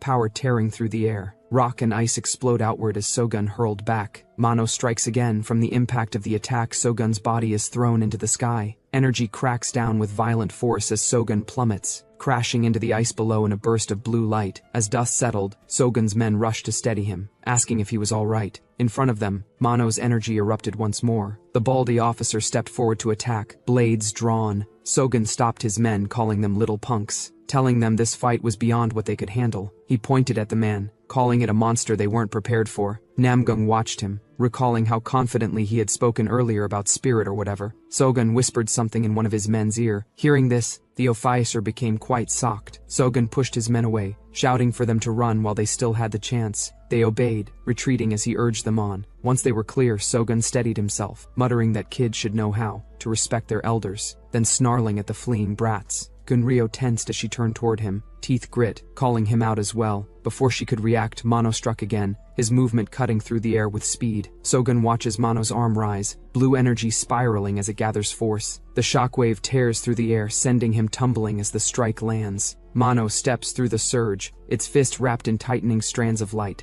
The impact digs into the ground, the tunnel shaking with each pulse. Sogun braces himself, managing to stay upright while Sogun's momentum drives past him. Mano lifts him by the coat with one hand, his aura swirling upward in a dark column. Sogun lets out a strained laugh, blood dripping from his mouth. Mano tilts its head, its glowing eyes narrowing. Sogun calls it nothing but a dog and mutters that once the hunt ends it will be tossed into the pot. Mano's expression hardens at the insult. His distorted voice rumbles out, calling Sogun a bastard. Energy spikes around it as it prepares another strike. Mano passes his hand across Sogun's body, where his scene shifts and we see an elder of North Sea Ice Palace walked ahead with his flame held high while Taeyong followed behind him. Taeyong examined the barred structure and noted that the place had once been used as a prison. The elder explained that since the divine blood was located inside a cave, it naturally became a suitable place to confine someone. They stopped before a door sealed in chains. Taeyong placed his hand on the metal and the elder identified it as eternal cold iron. He mentioned rumors of a monster that could only be contained with that material. A dark, hooded figure with glowing eyes briefly surfaced in Taeyong's memory. As he remembers that man, Taeyong questioned why the elder had brought him to the divine blood at all. He reflected on how he had been branded as part of the rebel faction for siding with Princess Erin.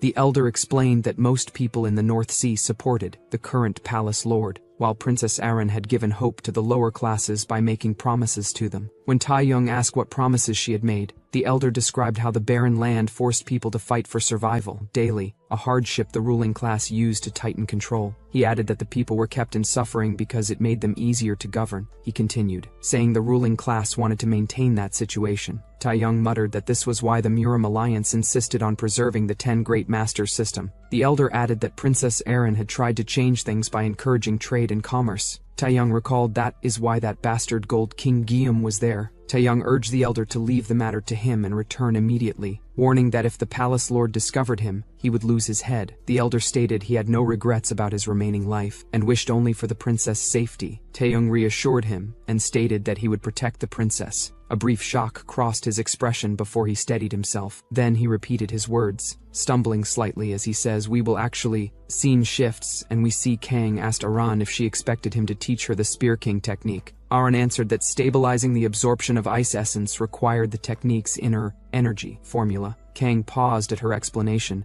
Erin recalled how her grandmother had once traveled to Shaolin to learn the tendon-altering sutra for the same purpose, but since Shaolin only accepted women, her grandmother had instead recommended the Spear King technique. Aran added that the technique still had roots in Shaolin nonetheless. Kang went silent at that. He then asked about Cha Yon Gun. The man known for Shaolin's infinite potential was there. She continued, saying that he still wasn't on her level. Aran then asked Kang if he knew Sang Yon Rin, the one recognized as the next generation's #1. Kang recalled a memory standing opposite that man, whereas Aran explained that she had been the final candidate competing for that spot, but as the heir to the North Sea Palace, she had been forced to give it up. Kang acknowledged her explanation. Aran concluded by stating that Kang was strong, something she had already confirmed when he fought the 10 Frosts of the North Sea. Erin insists it's not for any other reason. Kang wondered if there is another reason, whereas in the fight, shards of blue light surge downward. Our Baldy Saitama narrows his eyes as the incoming attack crashes around him. Baldy steps forward and blocks the attack with his punch. Namgung stares at the encroaching enemies, questioning how they managed to track the group again.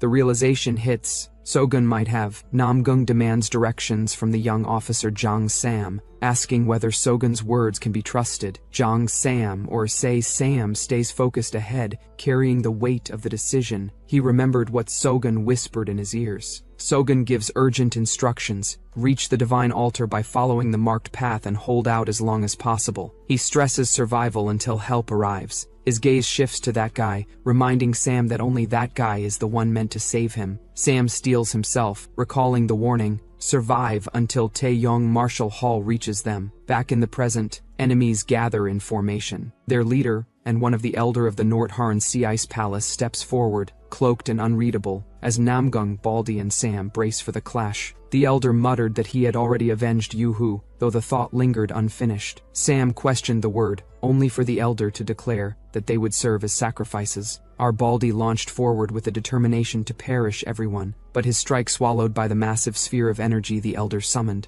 After forcing the attack, the sphere shattered, throwing Baldy back with a pained grunt, the others watching in alarm. Sam noted they wouldn't reach the divine altar at this pace. Confused, the elder glanced back before the crackling force erupted around him. The explosion spread outward, and Sam's group steadied themselves as fragments dissolved into the air. The elder noticed something strange among the dust and turned, confused. More energy detonated outward. The field shook under the force. As the haze cleared, we see Taeyong stood there. He acknowledged Elder Seo Jiho as one of the 4 great ice masters of the Northern Sea. Taeyong challenged Seo Jiho to reveal his strength. Seo Jiho responded by calling him a troublemaking brat and prepared to discipline him. Gathering another sphere of energy, the group reacted in shock as Seo Jiho raised the sphere overhead. Taeyong leapt upward, closing the distance. He raised his fist. His strike cracks Seo Jiho's sphere and slamming it to the ground. The counterforce of Taeyong hurled Seo Jiho across the arena. Blood dripped down his chin as he pushed himself up. only for Taeyong to rush him again. Another blow sent Seo Jiho flipping backward. His guards tensed but remained still as the dust rolled outward. The guards reacted with alarm just as shards of blue ice rained down from above. Taeyong moved through them, chasing Seo Jiho with rapid strikes.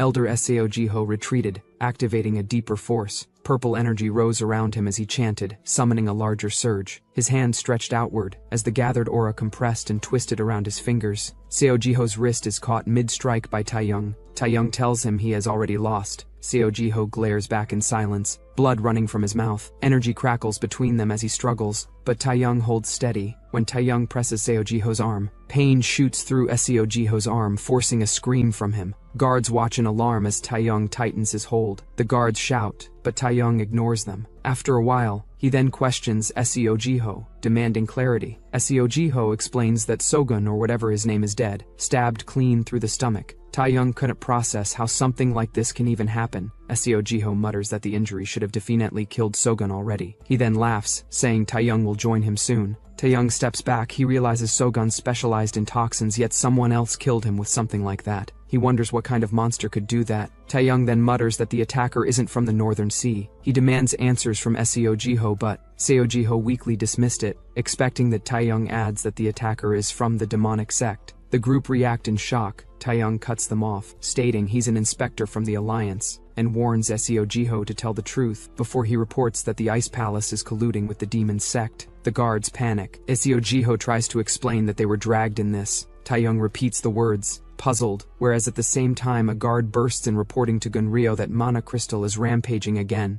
Hearing this, Mano became totally uncontrollable. He grabs the reporting guard with one hand. An older man tried to stop him by stating that they were on his side. Mano grabbed the old man by his throat and crushes it. He roars, then turns back. Gunryo steps forward as guards warned her that it is dangerous. Gunryo places her hand on Mano. Mano turns and tried to attack her, but he stops in the middle when realization struck him. Gunryo tries to calm down Mano. When Mano saw her clearly, then he says, "I am sorry. I am so sorry, my daughter." Whereas we see Sogun suddenly regain his consciousness. He burst upward, coughing violently as he emerged from the smoke. He struggled to breathe, wiping the blood from his mouth. He muttered that he thought he was going to die. He acknowledged the attack had been powerful, but said poison alone could not kill him. He explained he had surpassed immunity long ago. He pushed himself upright, explaining that his body now turned poison into medicine. His expression sharpened as he declared he finally understood who the creature was. He looked up to the sky, noting the lingering sting. Unchanged after all this time, the ground trembled. The others waited tensely. Taeyong questioned the chaos, recalling how both orthodox and unorthodox factions once rushed after the Hyoma oil. Namgung asked the martial officer what to do next. He answered that they needed to hurry to the divine altar and asked if they knew the way. Sam pointed vaguely, claiming the 5 Odokji indicated that direction. Taeyong told them to stay close and follow him. Leaping forward with force, he shot upward, energy exploding from his feet. The wall shattered. Stones flew. The onlookers froze, unable to speak. Smoke billowed from the crater as deep cracks spread outward. One of them finally exhaled, whispering in disbelief, while Kang and Aaron reached the chamber where an icy altar rose from the cavern floor, its pillars casting pale light across the walls. Kang studied the structure and asked if this was the divine altar. Aaron confirmed, adding that the time had finally come. She asks Jang to teach her the Spear King's inner cultivation formula. Kang agreed. A voice calls out to them and asks that this altar was where the first ice crystal had been created. Kang noticed that Jium has arrived with his masked follower. Aran questioned his presence, reminding him their contract gave him no reason to appear here. Jium answered that his deals extended beyond Aaron alone. When Aaron brought up the reputations of the 10 great masters, Jium countered that his own reputation came from his work as a merchant. Because of that, he considered any method that increased profit as fair. He signaled his subordinates, who stepped forward carrying containers. When opened,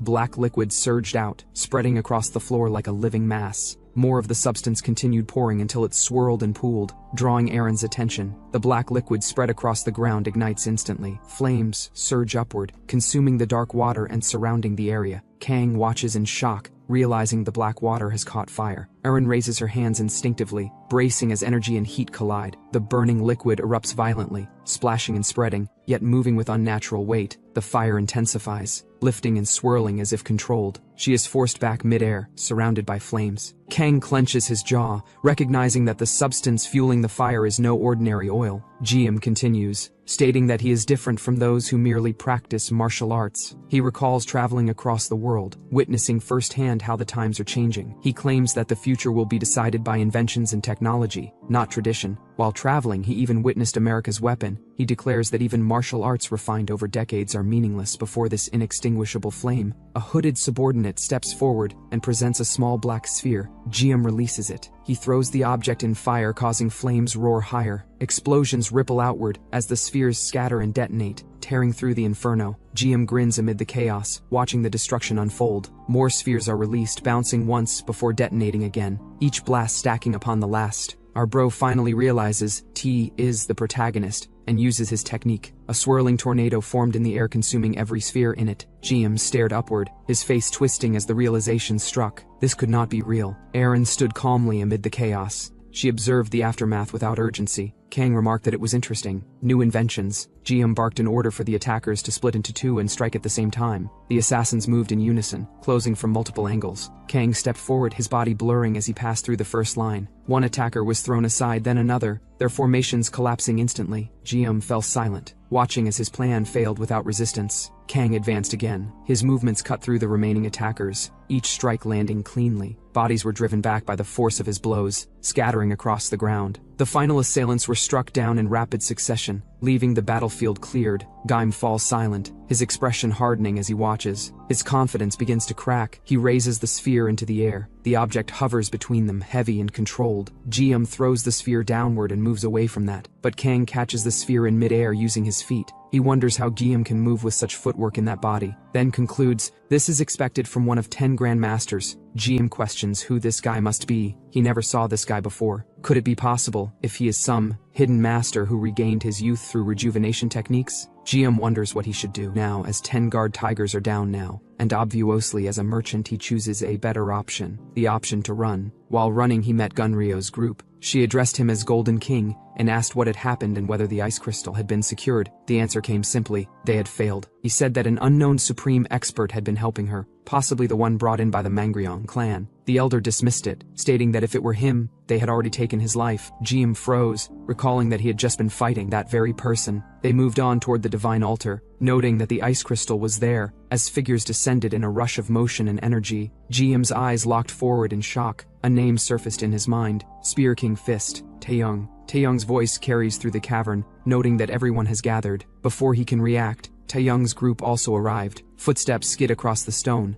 Namgung curses under his breath about why they keep running to these guys. The woman grips her weapon. He questions her intent, asking if she truly plans to fight. She steadies herself and decides there is no other choice. If she does not stand her ground here, then she will not be able to face her master at Manhwa. Baldy lunges forward with a roar, striking with overwhelming force, while Sam swings a staff down from above. He states that he may be 6th disciple of the beggar's sect, but if rumors spread about him running like coward, then it will be worse than death. Namgung raises his voice and asks if everyone has lost their minds. He falls silent for a moment, then reflects that only mountain rabbits remain in the Namgung clan, where tigers once roamed. He tells everyone to wait and grips his sword, drawing it as he steps forward. Namgung charges, his blade cutting through opponents as he announces that the tiger of the Namgung clan has arrived. Bodies are thrown aside as he advances through the clash, whereas the real fight is about to start. Taeyong states that he heard an interesting story from Seo Jiho. He points out that the Ice Palace has brought in a demonic cult monster and accuses them of plotting to dominate the martial world. Declaring it treason against the Ming dynasty, he places them under arrest. Gunryo questions the charge of treason and asks what the Martial Alliance has done for Northern Ice all this time. She declares that as of today, Northern Ice is withdrawing from the Martial Alliance. She claims that they can no longer guarantee the safety of Taeyong Martial Hall. Taeyong answers that it was never guaranteed in the first place. Mano, the real maniac, dismisses the chattering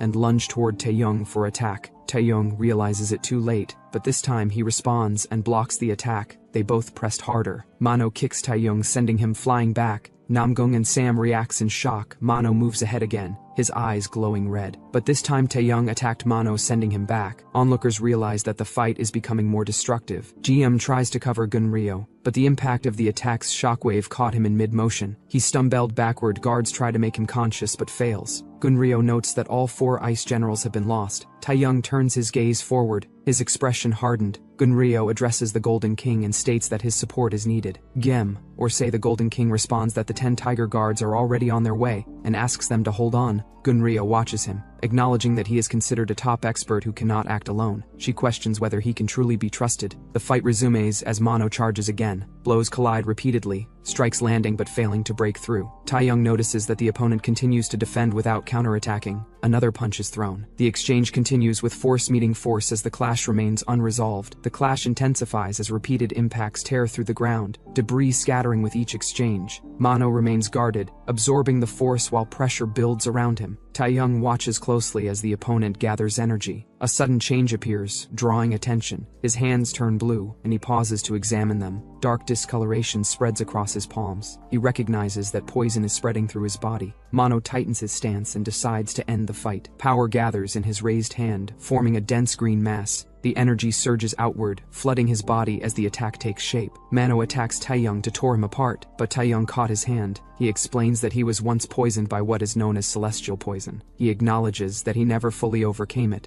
but the exposure allowed him to build resistance. The term celestial draws a reaction from Mano. Taeyong moves in, driving his strength upward and then bringing Mano down in a heavy strike. The impact crashes into the ground, sending force through the area.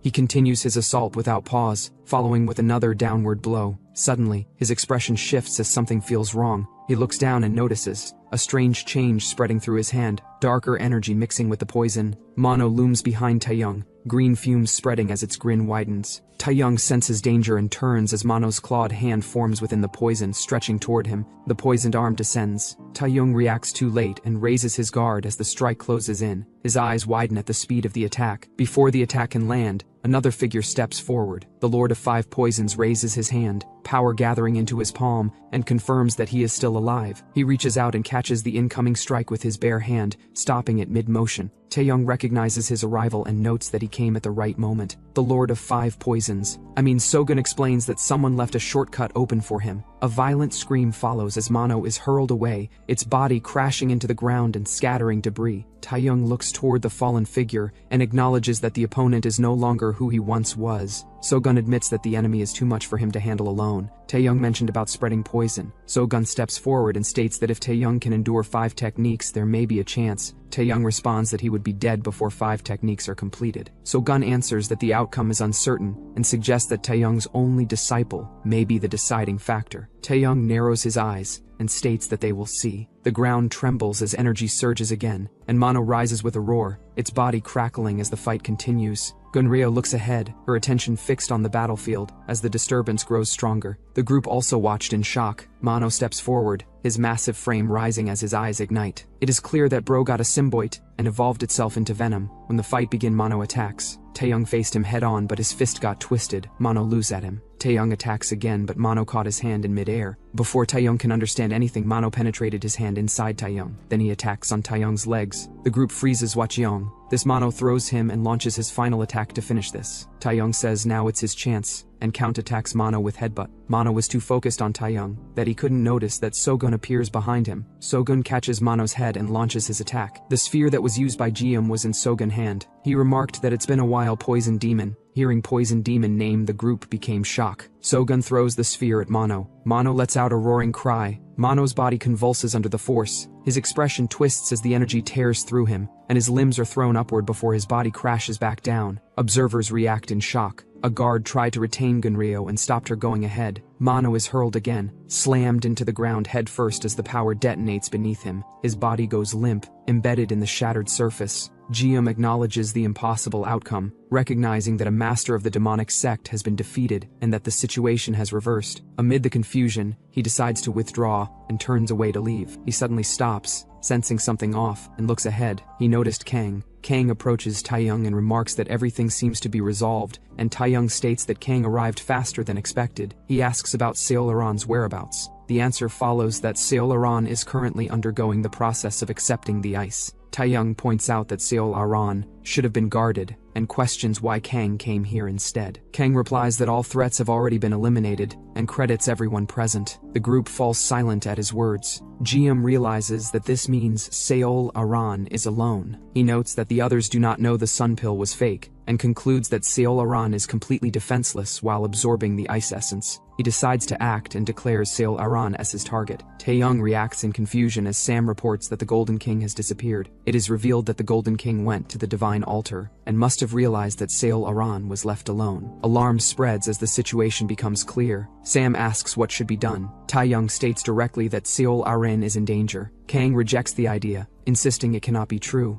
At that moment, a sudden impact echoes from the direction of the altar. The Golden King appears, injured and restrained, his body wrapped in ice as he struggles and lets out a strange sound. Those watching from afar react as the impact spreads. Gunryo stiffens, recognizing the danger too late. Aran throws Jium and focused on Gunryo. They both face each other, whereas Mano rises again and lunges toward Aran. Some minutes ago, she realizes that the sun pill is not functioning, and Kang understands that it was never meant to work and Jium was never loyal. She states that without the sun pill, absorbing the ice crystal should be impossible. Kang steps forward and responds that there is another method. He explains that after mastering the internal techniques of the Spear King's art, he can directly infuse yang energy through himself. Seol Aran reacts with hesitation as she listens. Kang asks if she is ready. Seol Aran attempts to dismiss her condition, saying it is nothing, but her posture stiffens. Kang places his hands against her back as the technique begins. Energy flows outward from him, spreading through Seol Aran as the ice responds. Above them, the ice crystal descends slowly, drawn toward Seol Aran, as the balance between cold and heat is forcibly established. Seol Aran rose higher. Kang declared that this was as far as his role went. He addressed her as the new lord of the North Sea Ice Palace, intent on setting everything right. He looked up, expression steady as the declaration settled over the battlefield. The storm thickened. Aran focused, eyes glowing as the pressure peaked. At the present, a deep growl from Mano spread across. The onlookers reacted in shock when Mano attacked. Aran freezes his hand in an instant. Mano attacked with his second hand, sensing the danger. Aran launched an ancient attack technique. A dragon-like ice creature emerged and moves ahead. Sogen mentioned the technique as ice-white divine art. The dragon-type attack collided with Mano's frozen arm. Gunryo cries. She moves toward Mano, whose hand is cut now. Mano asks for forgiveness, saying he can't even wipe away her tears. Aran smiles at that. After this whole mess, Mano was again sealed with those chains, still covered in blood. The Muram Alliance headquarters comes into view under the daylight sky. Inside the palace, Kang stands alone by the balcony, his hair moving slightly as he looks outward. He senses a presence and turns. Seol Aran appears behind him, standing composed within the hall. He faces her, surprised by her sudden arrival. He acknowledges her position as the lord of the palace and apologizes for his earlier rudeness with a formal gesture. Seol Aran dismisses the apology and clarifies that she did not come in her role as the North Sea Lord, she stated casually, commenting on the pleasant weather of the Central Plains and remarks that she wishes the North Sea were like this. Kang asks whether matters in the North Sea are settled. She replies that they are not, and that the real problems are only beginning. She admits that perhaps things would have been better if Seol Gunryo had become the lord instead. Kang adds that she was not the rightful successor. She corrects Kang, stating that Seol Gunryo carries her grandmother's blood. She explains that her mother's younger sister, her aunt, bore a daughter with Mano. Kang reacts in shock. She states that unlike her mother, who raised her with strict discipline, her aunt was naturally kind-hearted. Aaron explained that she eventually helped the poison demon escape and lived with him, but died while giving birth to Gunryo. Later, after Gunryo was taken into the palace by her grandmother, she learned the truth. Her biological father had been imprisoned and tortured by the grandmother. Kang states that Seol Gunryo then sought revenge against the former lord and attempted to seize power for herself. He said that relying solely on the poison demon's strength was reckless for such an ambition. Seol Aran replied that the ruling class of the palace disliked her, which had worked in her favor. She said she was tired of watching people die struggling in that harsh land, and wanted to change the North Sea through commerce and trade, but they opposed her. Kang remarked that there was still a long way to go. Seol Aran said that was why she was leaving on a journey to clear her mind. When Kang questioned her, she revealed that starting that day, she is a member of the Muram Alliance Special Forces. Kang reacted in disbelief as the banner of the Muram Alliance Special Forces rises, and an order to march follows. Elders and fighters move forward on horseback, the force assembling and departing together. Aran advances at the front with others behind her, while Kang watches as the group sets out. The view widens to open land and forest paths, and the marching force moves steadily away from the city. And this is where the story ends. If you enjoyed the video, don't forget to like, share, and subscribe for more. Let me know your thoughts of this manhwa through comment section.